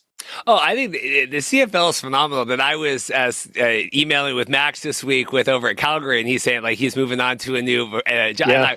I was like, oh my God, I was just so sad, because I'm like, these are people that I rely on, really rely on to, take time out of their day to kind of schedule. So, because I'm like, you guys are doing all your crazy stuff. Like, thank you for spending 10 minutes, humoring me to get something set up. And I'm like, right. Oh my God, it's sad. But no, so, we can talk media stuff all day. I want to get a little bit of football stuff in here. Yeah. Besides, obviously, Winnipeg conquering the world, right? There, I think last year I had them as Thanos. Winnipeg is inevitable. But except for that, biggest storyline right now in the CFL in your mind? Oh, that's a good question.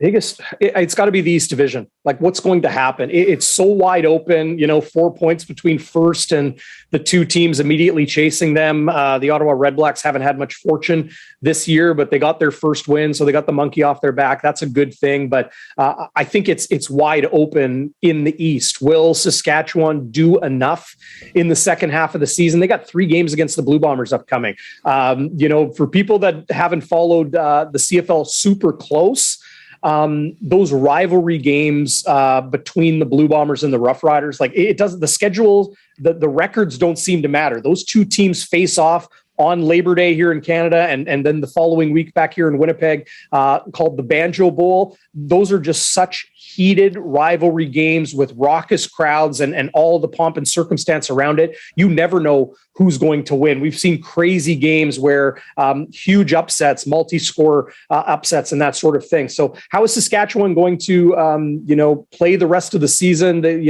Their head coach shaved his beard the other day and says, okay, we need a fresh start, everybody coming out of the bye week. They've got their fair share of challenges ahead of them, but will we see a crossover?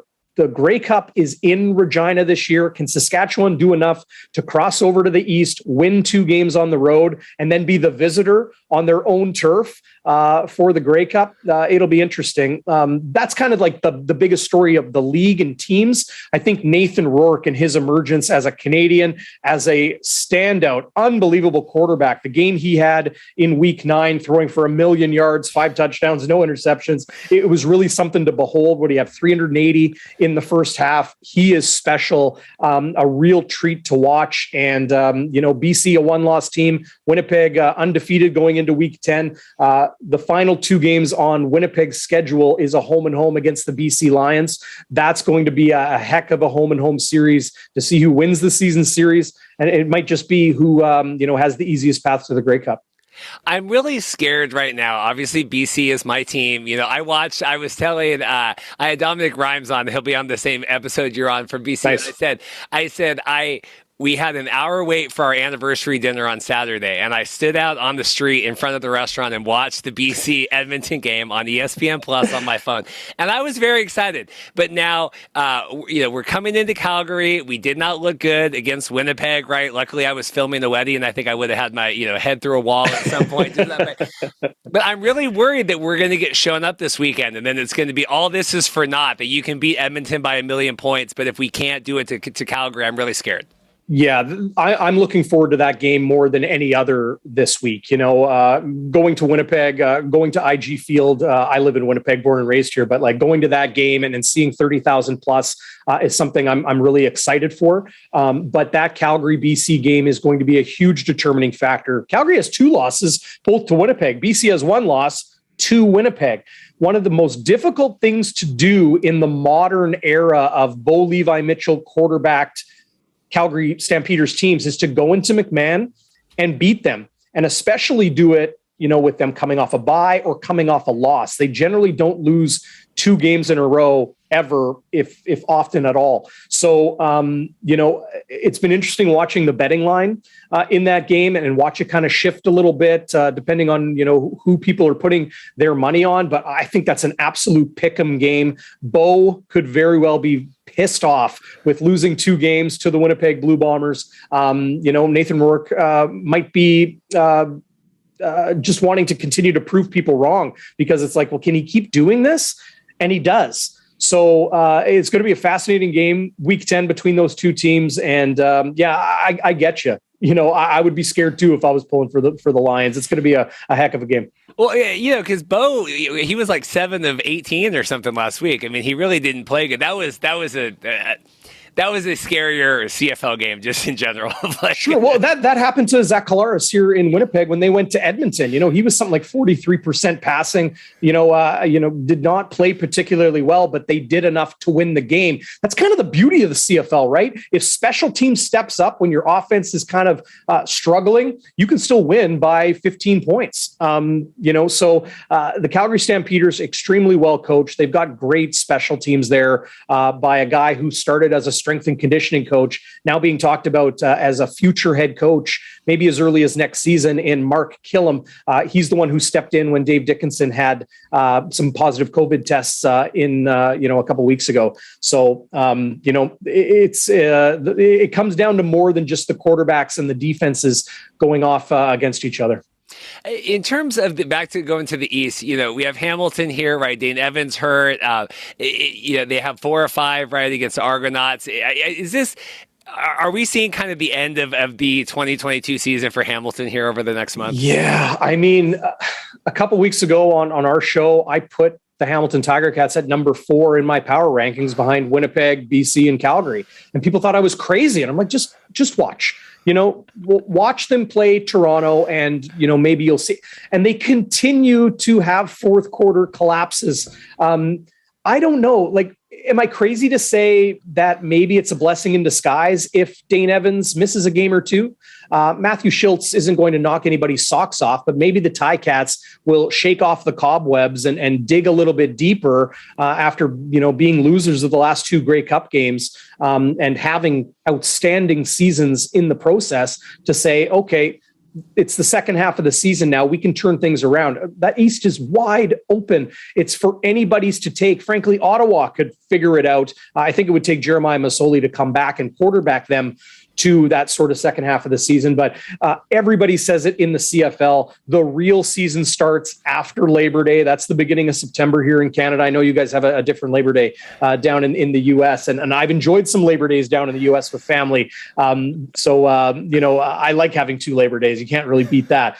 But the real season does start here in Canada after Labor Day. And, I think for the Hamilton Tiger Cats, They've got all the talent in the world. They've got phenomenal coaching. I don't understand why they seem to just be stubbing their toe at the door to victory. I do think they will figure it out. I think they are the most talented team and most capable team in the East. And I know Toronto is extremely talented as well. But I just see them as a team that the coaching, the discipline, it could be their Achilles heel when games really matter. In terms of Toronto? Yes.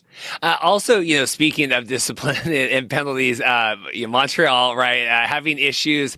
We had Gary Stern on like a month ago after the Kahari Jones, all that. Now we have Danny Machota there. Like, we're still. I mean, I see people tweeting like number of penalties under Kahari, number of penalties. Like, I mean, what is going on? What do you think? I mean, we were talking before we got on recording about the whole Milt Stegall, Gary Stern, Twitter banter. But what do you make of Montreal right now? Yeah, I mean, we here in Winnipeg, where Milt Stegall is an absolute legend, like Milt Stegall Drive, is a real street down by the old stadium grounds. To watch him kind of come to Kahari's defense in great passive aggressive manner, saying, these penalties are, clearly Kahari's fault. They've actually increased in Montreal since they've made that coaching change. Here's the thing. What people forget in Montreal is that week 1, game 1, first quarter, the East Division Most Outstanding Player nominee from last season got injured and is done for the season in running back William Stanback. They had 2 quarterbacks coming into this season that were kind of both vying to be starters. It's a good thing they signed Trevor Harris because Vernon Adams Jr. went from being on the 1-game injured list for a little while, now on the 6-game. So it's Trevor Harris's team to take. Trevor has been a bit of a journeyman in the CFL because of lack of consistency. He is a capable quarterback. He's dangerous when he's on, but he seems to just kind of have that lapse game every once in a while, and have his supporters maybe doubting things as far as his collective career. So for the Hamilton, for the Montreal Alouettes, a coaching change, a new defensive coordinator, Anthony Calvillo as a very inexperienced yet legendary player, but inexperienced offensive play caller, switching from Baron Miles defense to a Noel Thorpe defense has been a pretty systemic change. It's got to be tough for those players. I think everybody in Montreal is just treading water right now, trying to get from game to game. 2 against Winnipeg is a tough stretch for them, but it's tough to beat any team twice in a row. Even a team like Winnipeg can potentially lose, when you face teams in a home and home back to back. But again, whether you're Hamilton, Montreal, Toronto, I think you don't stop playing now. You could be a sub 500 team by a couple wins or a couple losses and still turn things around. We'll see how the second half goes. Anybody's for the taking. Do you think that Montreal can be successful with Trevor Harris, or are we just biding time for Vernon to get back? I think they'd be successful with him. I think they need a more balanced attack to help Trevor Harris. We've seen Jesherin Antwi. I watched him closely at the University of Calgary playing in the Canada West, the college conference I follow closely here in Western Canada. Very talented tailback, but for him to be thrust into the starting lineup when you go through training camp looking at like maybe one of the best players in the league as the guy ahead of you, it's probably taken him some time to get his legs under him, pardon the obvious pun there. But they don't tend to run the football too much, and they really, really focus in the passing game on 1 or 2 guys. That's, for my dollar, the best receiver in the CFL in Geno Lewis. And I loved his comments this past week.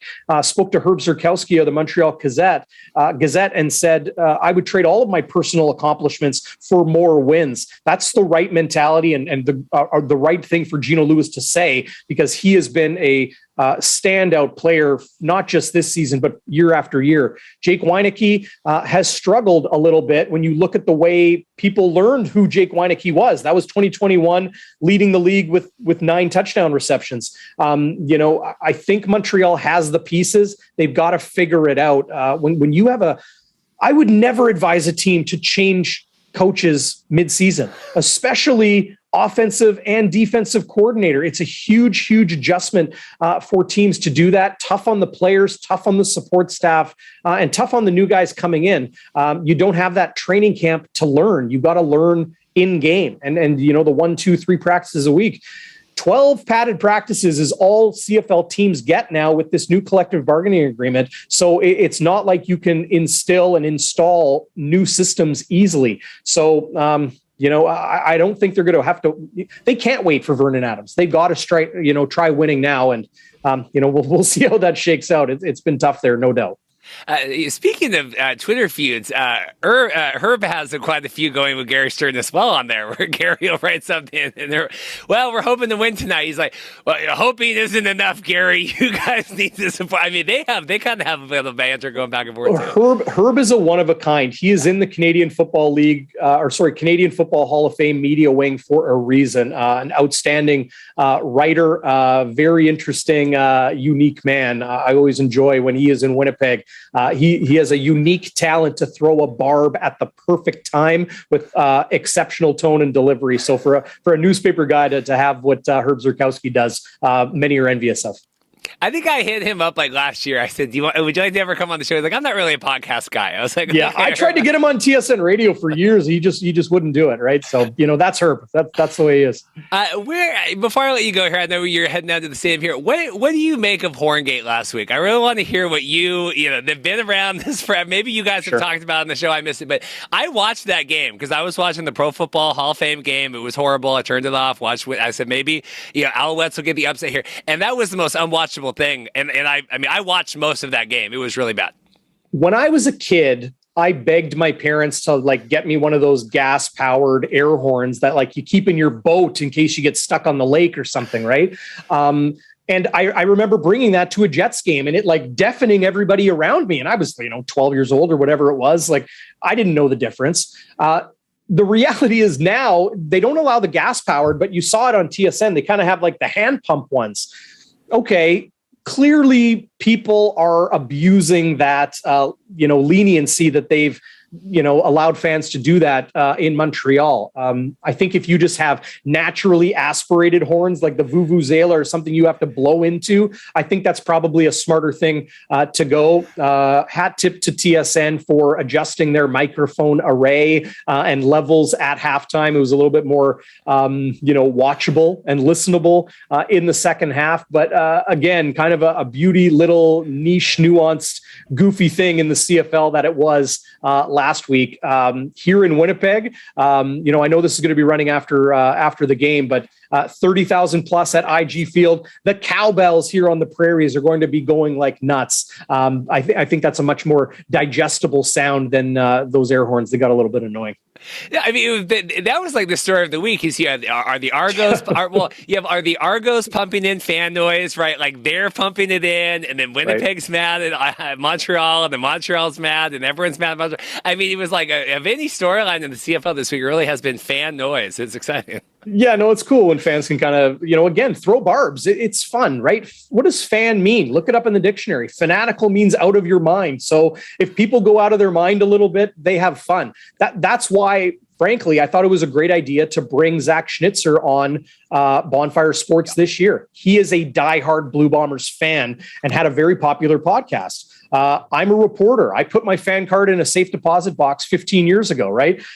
So to have that balance and those two points of opinion and, engage in the conversation with everybody, I think is important. Again, we wouldn't be here if it wasn't for the fans. So I say, let them speak. Well, there you have a busy night ahead of you. I'll let you go fight traffic, plug anything, Bonfire Sports, all that stuff before you go. I really appreciate your time.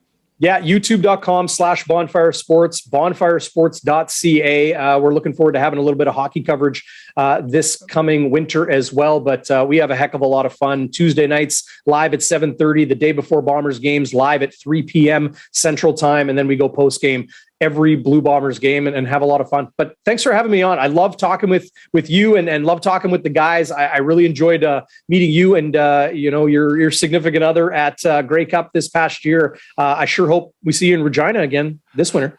We do. We have an Airbnb booked, and then Daryl has promised me that he's like, well, I'll get you a hotel room. But I'm like, well, I want to have an Airbnb because I knew that was the big, right. There's not enough space for everybody there. So we're set regardless. Dorothy's excited. I will say on the hockey front, having the Kraken, I've never had more fun watching a sport and not having to worry about podcasting about it, right? Like I have no idea. Like I'm still learning, like the double forward pass line, all these things from the past. Like I know nothing about hockey, but I've never had more fun watching the Stanley Cup playoffs because the Kraken and the Weird that we have season tickets for that. But I love that. I've never watched the NHL, and it's been really fun. I have to analyze it at all just to be able to have fun. It's good. That's kind of how I enjoy watching NFL football or the NBA, right? I can kind of just kick back in the lazy boy and enjoy it organically. Don't always want to be thinking about what am I going to write? What's the lead? What's the big question to ask on the podcast this week? Right. So, love being a fan of those sports as much as I love covering,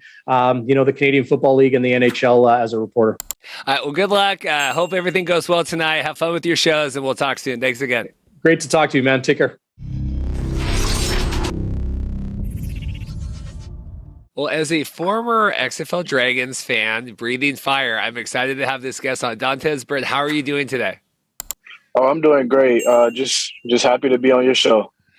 This is good. You've made the rounds. I've seen you around. Obviously, anytime we can get former players, want to be future players again, I'm excited. How are you doing? What are you up to now? We're in the middle of August here. So I've just been heavy grinding and just training and focusing on me. Every day I wake up with a goal in mind, and it just seems like I'm getting closer and closer to getting back on the field. I'm very excited about the XFL, and I think it would be a great opportunity for me and a lot of other guys that's needing the opportunity. Well, it's exciting. I mean, this really is, it's like peak alt football now, USFL, XFL, we have fan control football, CFL seems to be in a good spot. Did you have any interest in doing the USFL, or were you focused on coming back to the XFL? Yes, I definitely had interest in doing the USFL, but, it didn't work out. They ended up passing on me, so I'm very excited about the next opportunity, which is XFL. I think XFL is meant to be for me, and I think that I would take great advantage of that. So you were part of the 2020 out here in Seattle. Thoughts on the experience overall? I mean, obviously truncated season, cut short, which was horrific for all the players and staff and everyone involved. But what was it like your time there? I love the XFL. Everything about it kind of felt like NFL-ish.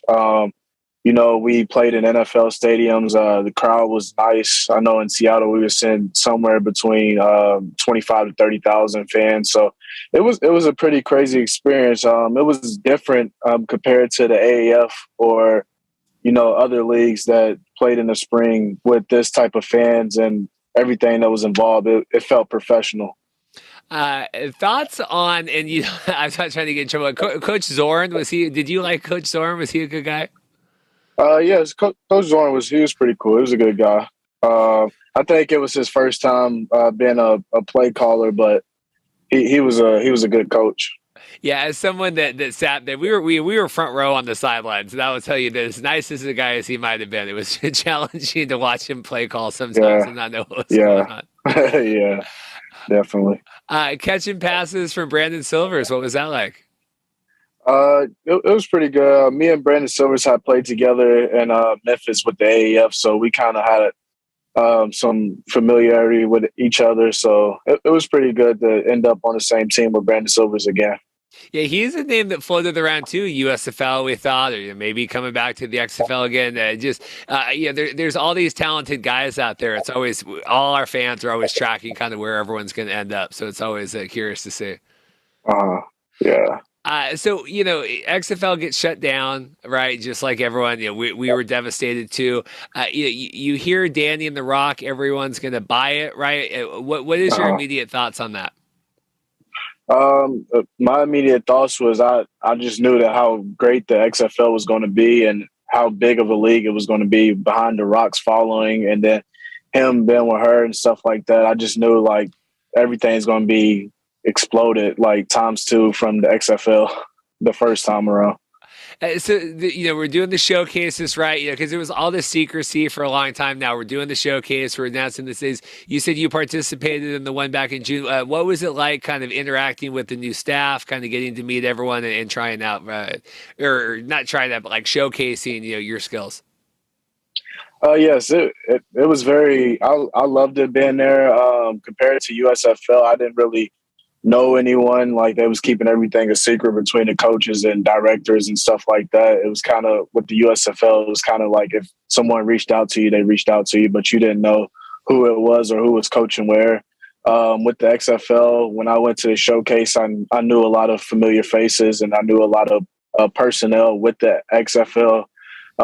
Such as like Will Lewis, who was the GM in Memphis with me in the AAF. And then I knew Dave Bowler and stuff like that. Like, I knew him from back when we was at University of Louisville together and stuff like that. So it was a lot of familiar faces. And then the coaching staff with the XFL is just pretty strong. Like, there's no coach that you wouldn't want to play for with the XFL.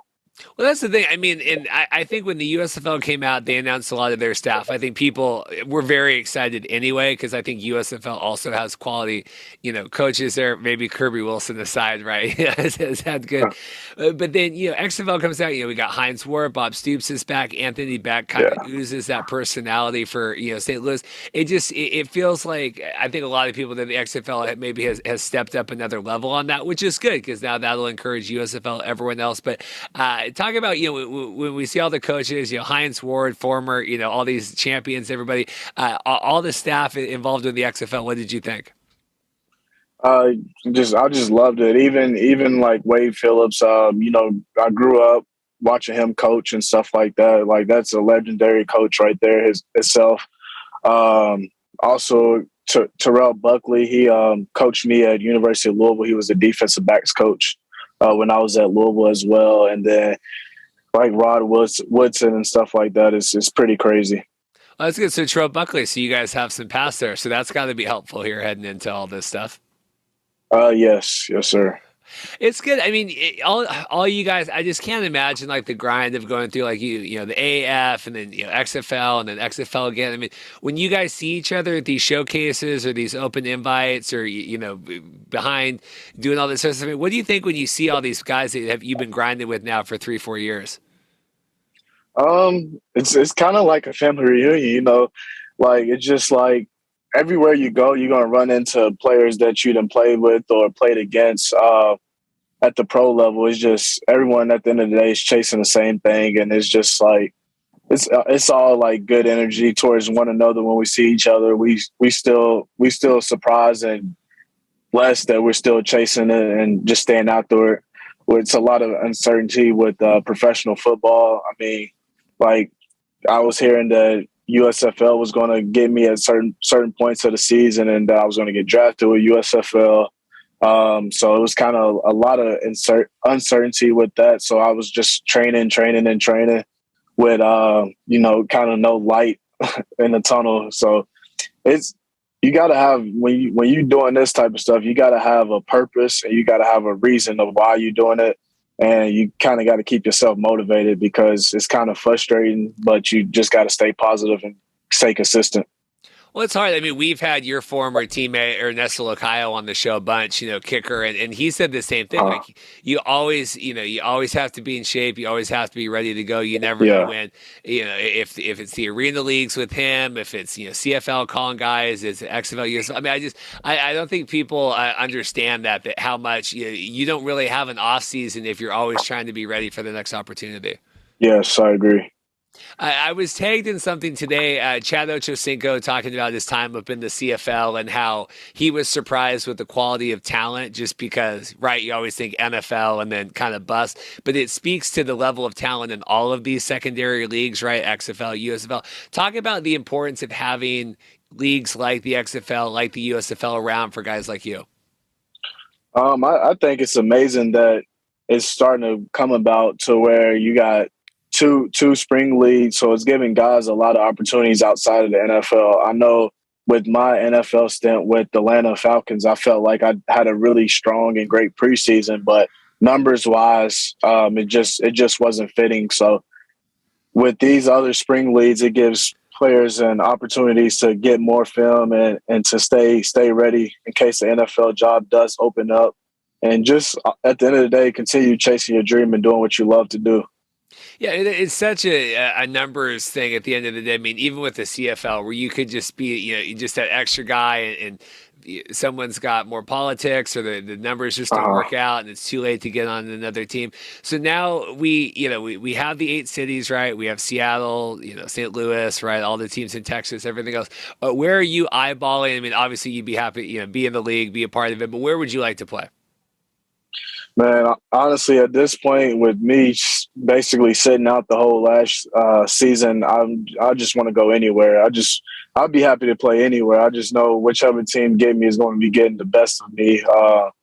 I do think I'm coming into my prime, so I think they're going to be getting me at a good, strong point of my career. So I'm ready to go.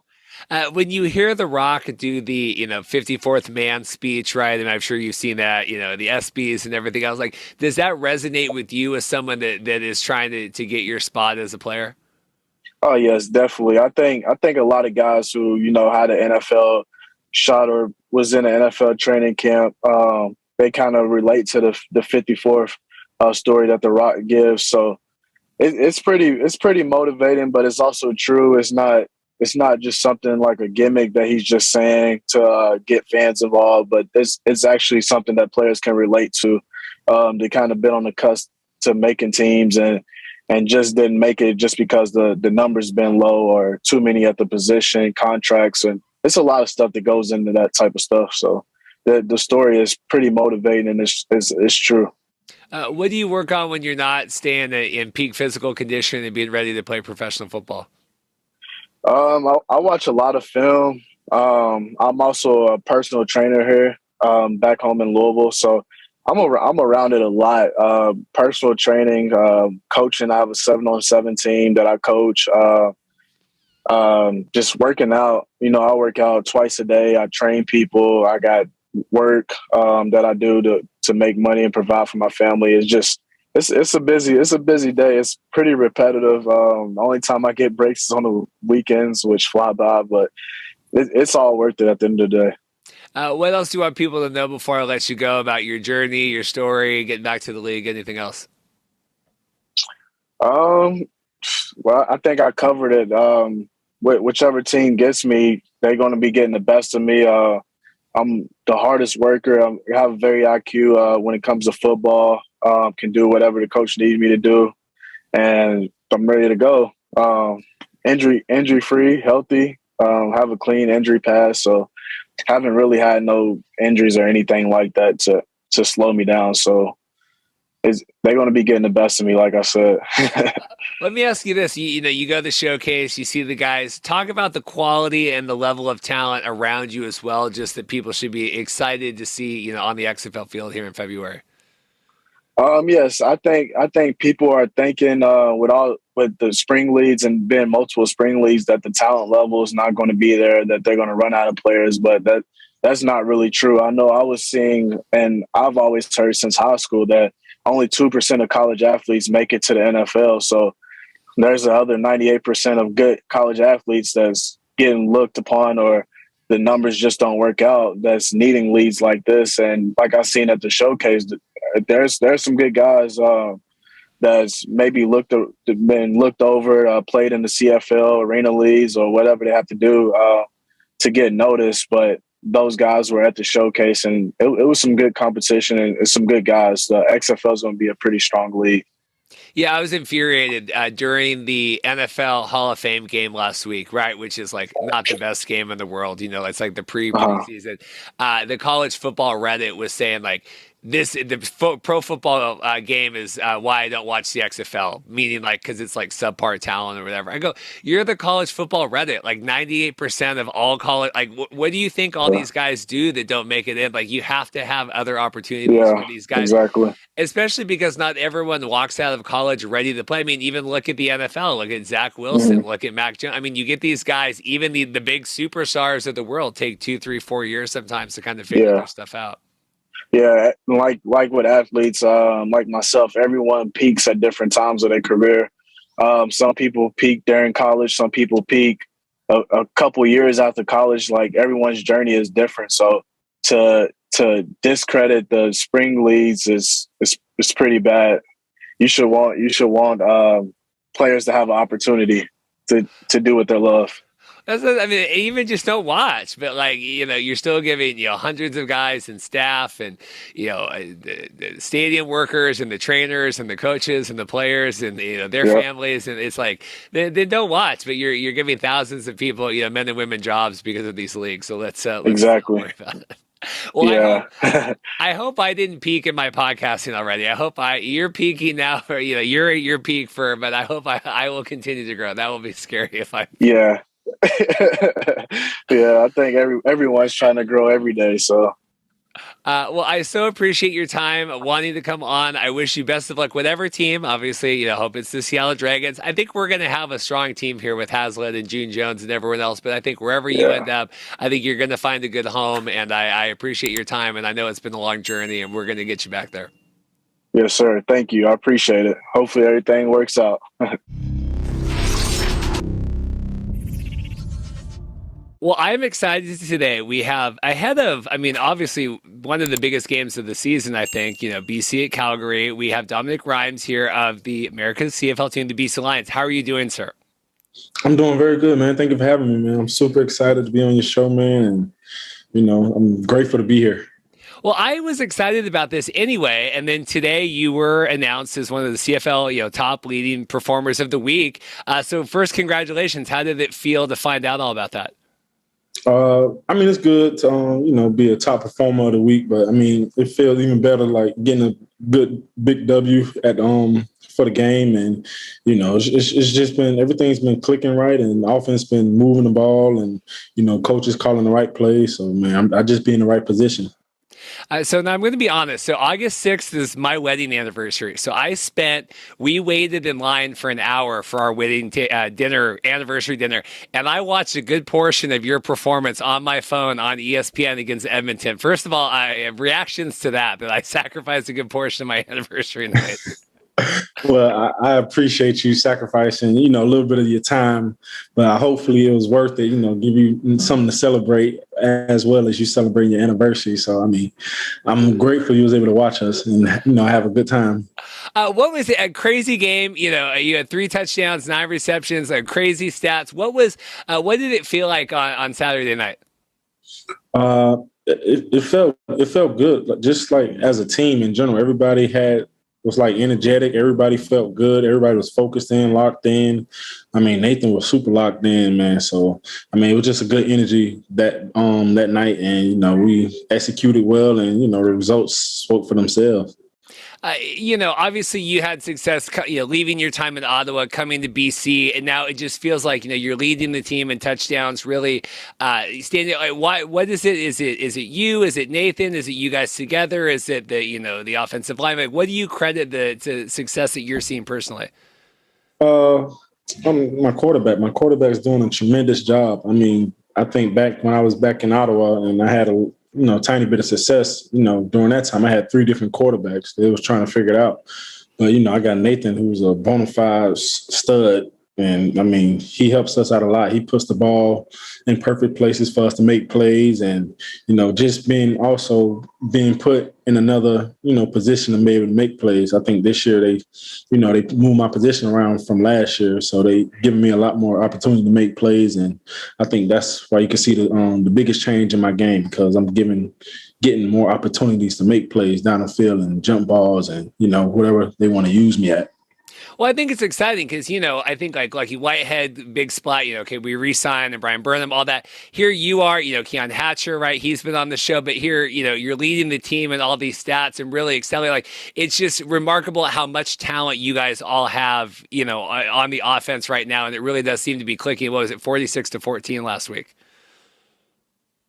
Yeah, man. We're loaded at receiver. Like, if you look across the board, man, we got all-star level receivers at every spot at receiver. Like, it don't matter which game we've played, you always had a receiver that stepped up and, led the group. And that's the best thing about our group. Like, we're selfless. We don't care who gets the shine. We don't care who gets all the accolades. We just want to, perform as a group and help our team, be energetic. That's why we do our dances, because, it helps energize our team. And, that's a big thing for us because, at receiver, we feel it's on us to make plays and keep the team into it and, score points. So, it's a credit to all the hard work everybody puts in on that offense.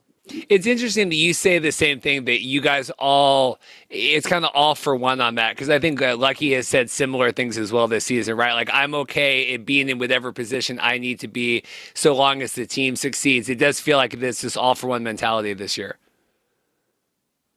Yeah, because at the end of the day, we went through our growing pains and, we went through, tough times last year. People got injured, we was losing and, it's tough. So at the end of the day, we got together as a group. We said, we're going to do whatever it takes to win. So, if it's your game to, make all the touchdowns, get all the yards, help our offense move the ball, it's going to be your game. We're going to ride behind you. Like, we don't care who gets it. We just want to win. And I think that's the best thing about our group. Everybody wants to win. They want to compete. So I think that's been, like a big key for our offense, and especially at the receiver position. We want to make plays for Nathan and, just help our team win every game. Is it odd how much attention you guys are getting this season? I joked before we got on, in the off season, like if I wanted to talk to anyone from the Lions, we're getting it all set up. Now you guys, it's like we're on TSN, we're doing all these, it's a lot of media, attention around you guys. Does that feel weird? Do you feel like it's deserved? What are your thoughts about it? I think it's a great thing for the team and the city of Vancouver, because it gives a buzz, to a bigger city in Canada.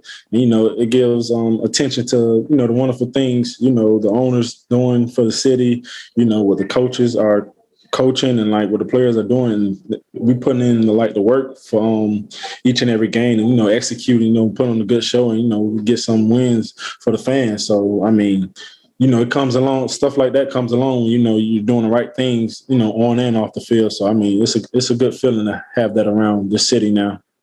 You said, Nathan playing lights out, especially last week, but for the most part this season, we had him on in February. I said, I'm hitching my ride to you. I want to ride this young quarterback. I don't want the Bo Levi's of the world. I want someone that we can grow with. Does it surprise you at all how well he's acclimated this year and just how much success he's found? Oh no! If you've seen him last year when he was behind Mike Riley and like his work ethic and how hard he was working, man, this kid is special. And then once they named him to start in the offseason, I think all the receivers were excited because we know the ceiling for this kid. Like, he barely scratched the surface, and we know how good he can be. And just to see what he's been doing this year, it's not a surprise because first of all, he puts in all the work, and then, he wants to be better. And that's the biggest key, as a young player, just want to be better each and every week. And I think he's been showing that, and he's going to continue to show that. So, I'm happy for Nathan, but, this is only the beginning. He has a lot more to him, and, I'm excited to see him grow.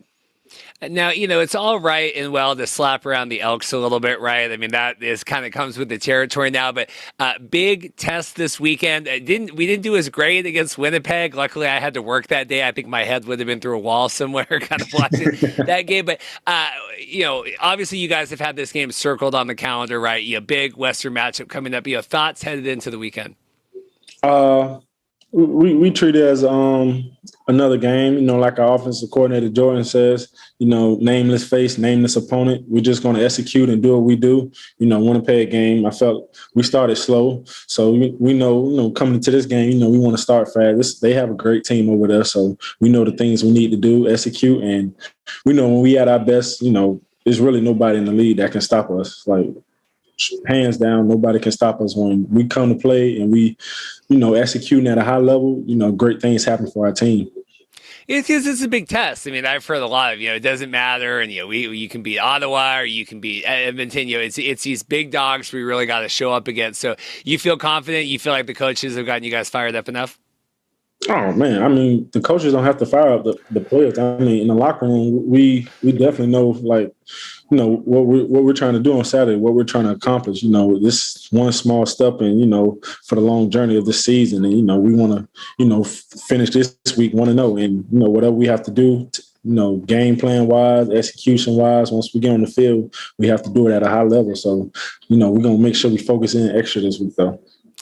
What do you do, obviously focus on the games and stuff? We were talking before we start recording. You got engaged recently, congratulations on that. What do you do to kind of fill out your time? Always, obviously the fans that listen to the show love you guys and the access and everything. What does Dominique do when he's not catching, team leading touchdowns?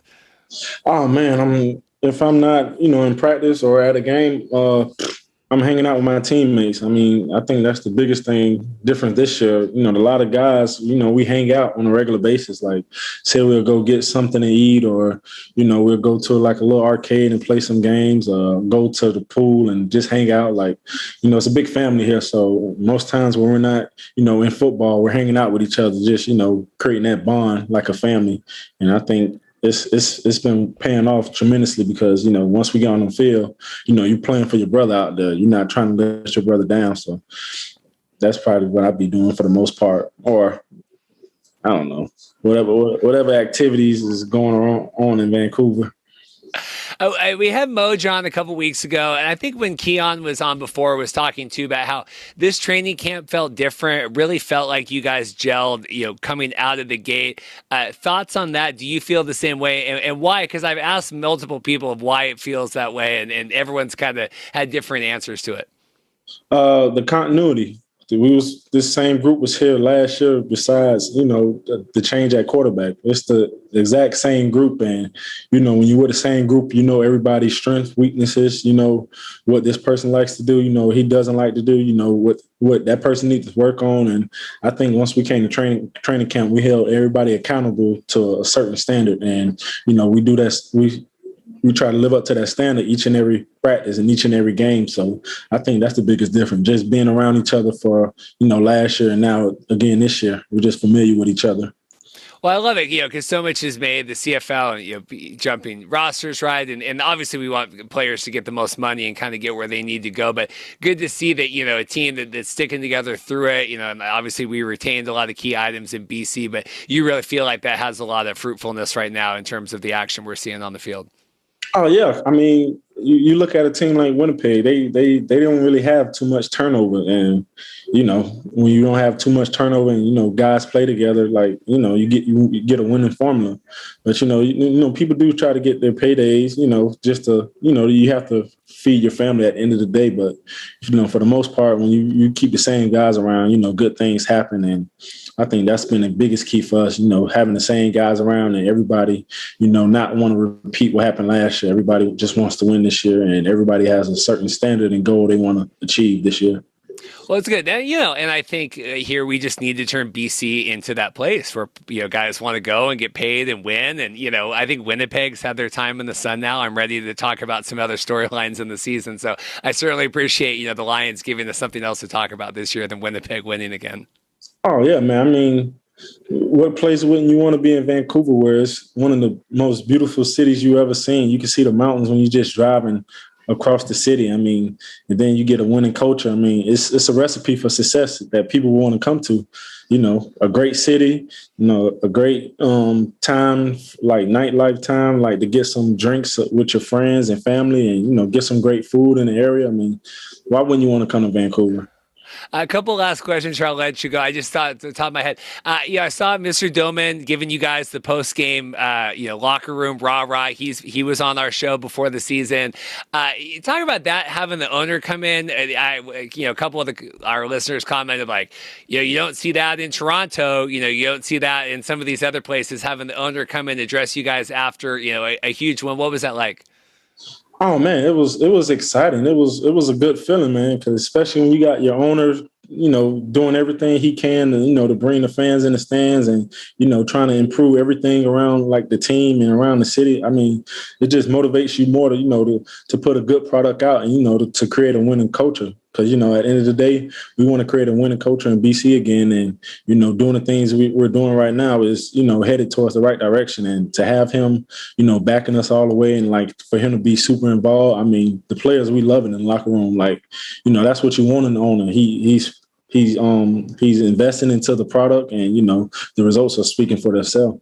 Well, I love it. I mean, I thought it was really cool. And I mean, he just seemed like really fired up and he's hitting his hands and his family's there. He's got his kids there. I really like that. Obviously, you know, he's been a huge storyline for you guys as well. New ownership coming in, you know, through last season into this season and the work he's doing. I just thought that was cool. And it felt like he's really all in on kind of the success you guys are having. Oh, yeah. He's definitely into it, and he's dressed pretty good while he's doing it. So and that makes it even better. But yeah, man, can't say enough good words about him, man. He's been tremendous, and you know he's a big part of the turnaround as well, man. Last question for me. It's okay if you don't have an answer, but just speaking of well-dressed, I saw a lot was made of Farhan Lalji, friend of the show, on the sidelines in like slides during the game. Like I think he had like forgotten his shoes or something. Do you have any fashion statements about what Farhan was rocking on the sidelines at the game? I mean, I'm not a big fashion guy. I'm a guy that's, you know, I just like to be comfortable. And I seen it. I was like, does he have on slides? But hey, if that makes him comfortable, hey, I advise him to keep doing it, man. He's doing a great job for us. I mean, that was all I saw. Like, all I saw on Twitter that whole night was Farhan's footwear. I thought, you know, I mean, and Farhan's so funny because he's like, it's not about me. It's all about the players in the game. And then I'm going to show up in flip-flops and the suit and try to rock it. So I thought it was good. I bet he felt his best that game, too, in them flip-flops. He felt his best. Well, Dominique, thank you so much for your time today. I kept you over. I appreciate it. And, you know, good luck this weekend. I'll be wrapping up a live stream, so I'll pull the game up on my phone again as I drive home. But big game this weekend. A lot riding on it, so I hope you guys perform well. Thank you very much, man. I appreciate you having my show. And, you know, have a good time. We're going to try to put on a great show for you. Well, I'm excited today. We have Dedrick Mills here sitting at McMahon Stadium here. A beautiful day in Calgary. How's it going? It's going pretty good, my guy. Just enjoying this nice weather out here. It's good. Well, Max, social, you know, your guys' social PR guy set this up after your big game last week. Talk about monster game filling in for Kadeem Carey. And how'd the game go for you? It went pretty good. You know, I just was ready when my name got called. I wasn't playing at first because I was on the 6th game. So I was out for like the first half of the season part of it with a wrist sprain, not a sprain, but a fracture, slight fracture, something that wouldn't hold me out as long. I mean, but when my number got called and I was ready to go, I worked so hard for the weeks that I've been off. And then when my number got called, I was ready to go. So, and I just went out in the game and showed that I was ready. What has it been like? Yeah, obviously you were on the 6 game IR, pull you back on, but what's your time been like so far in the CFL? My time so far in the CFL has been, I've enjoyed it. The game is different from the States, but I don't grew to learn it and to know it, and I actually love it now. I mean, so my time here in the CFL has been good. Was there a learning curve coming in? Not as much. It was pretty much. It wasn't so much of a learning curve. It was so much as like the motioning, so much motion going on, like with as far as everybody on the offense moving around, like all skill players, like receivers and running backs moving around, and it was kind of something new for me. In the States, how running backs don't really move in the formation. We usually, nobody really moves until the ball snaps. So, but just seeing people move before the ball snap was a big surprise and kind of threw me off at first. But I grew to get a hang of it, and now I enjoy it for sure. Now I see it's actually helped the game out a lot more. So. Coming in, right, obviously, and then having, the slight injury, coming back, what was it like, you're brought into Calgary, signed, go through preseason, first game, kind of you're out. What was it like, frustrating, or what kind of emotions were you feeling? At first, for sure frustrating, especially when I kept getting good news about, you my timeline of recovery of my injury was like faster than they expected, and so me, I was ready to get back right then and there. And then me, I didn't even think nothing of it. I could have just take my wrist up and kept playing with it, fractured and all. So, but I know it just wasn't. It was something hard I was dealing with, but at the same time, I was just being patient, and I wasn't like complaining about other players playing and stuff in front of me, but it's just I was also being that teammate for my team, supporting them, actually supporting the other running backs and letting them know what they do, I see that they doing wrong, and what I see holes that they should hit next time or something. It's just that we help each other with our game. Calgary firing on a lot of cylinders right now. I mean, how are you guys feeling about the season? I think we're feeling pretty good. We got a lot more to go, but we're gonna work on that, and you'll see more throughout the rest of the season. Talk about, I've had lots of Calgary guys on, the coaching, the staff there, just kind of the environment you guys are in, being, with that locker room, with, everybody top to bottom at that organization. What's it been like to be a part of that team? I mean, it's been lovely. It's a different team that I've ever been part of. I've enjoyed every single part of this team, as far as staff, coaches, players, everybody's. It's like a brotherhood here. You know what I mean? It's a bonding hood. Everybody bond. No matter, we do a lot of team events. Like as far as like outside of football, we hang with each other outside of football. The bond. We do cookouts, stuff like that. Just a little, we all go out to one spot together and enjoy each other for the night. Just stuff like that. It's just since I've been here, everything has been like it's been a great feeling for me, deep down inside, because I don't know. I never thought I've been part of some great teams, but this team here is just different, and they've showed me so much more, about life and just about, how to have fun with the game and, just enjoy each other, stuff like that.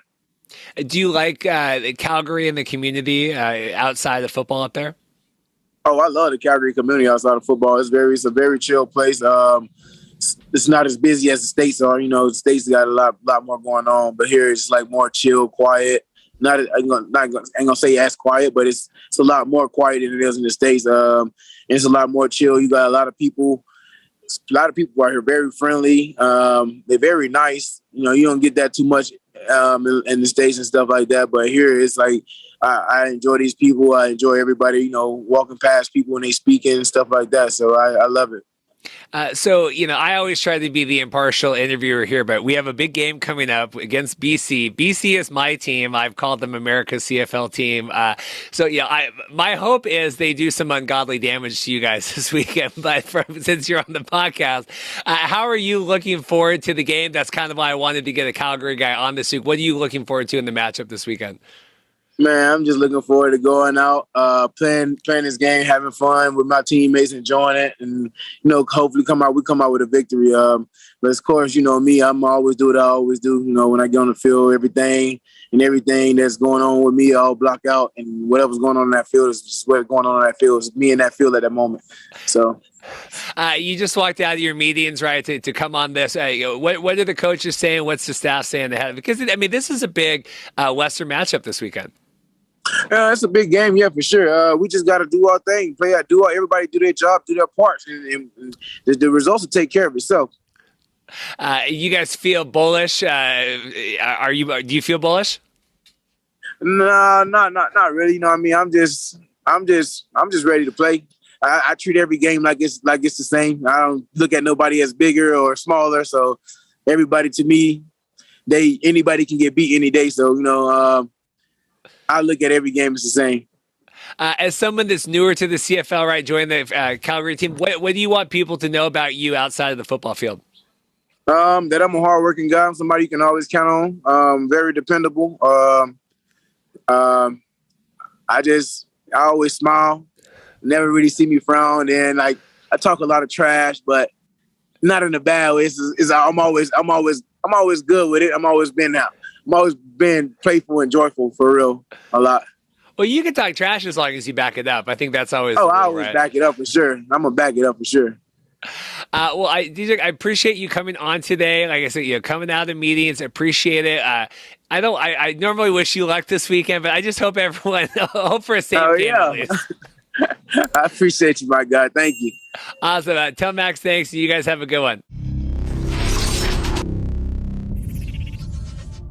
Special thanks to all of our guests this week. Kaplan with The Athletic taking time to come on. With his busy schedule, Paul Reeths is always making time from our Sports Central. Darrin Bauming, Winnipeg is killing it in the CFL right now, and Darrin is crushing it with all of his work over at Bonfire Sports. I really appreciate Dontez Byrd coming on pre-workout, making time to talk on the show, and then Dominique Rhymes, courtesy of the BC Lions, and Dedrick Mills with Max and the team over there at Calgary. Really appreciate all of that. Thank you guys all so much again for checking out the show this week. I hope you enjoyed. Always fun times as always.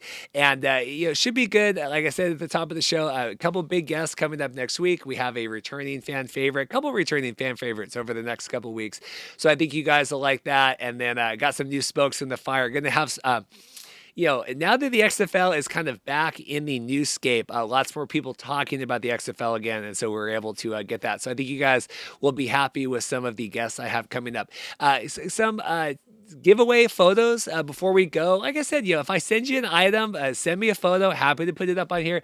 Mark Brennan had his tumbler and scarf, courtesy of our big 2,000 subscriber giveaway. We've got that.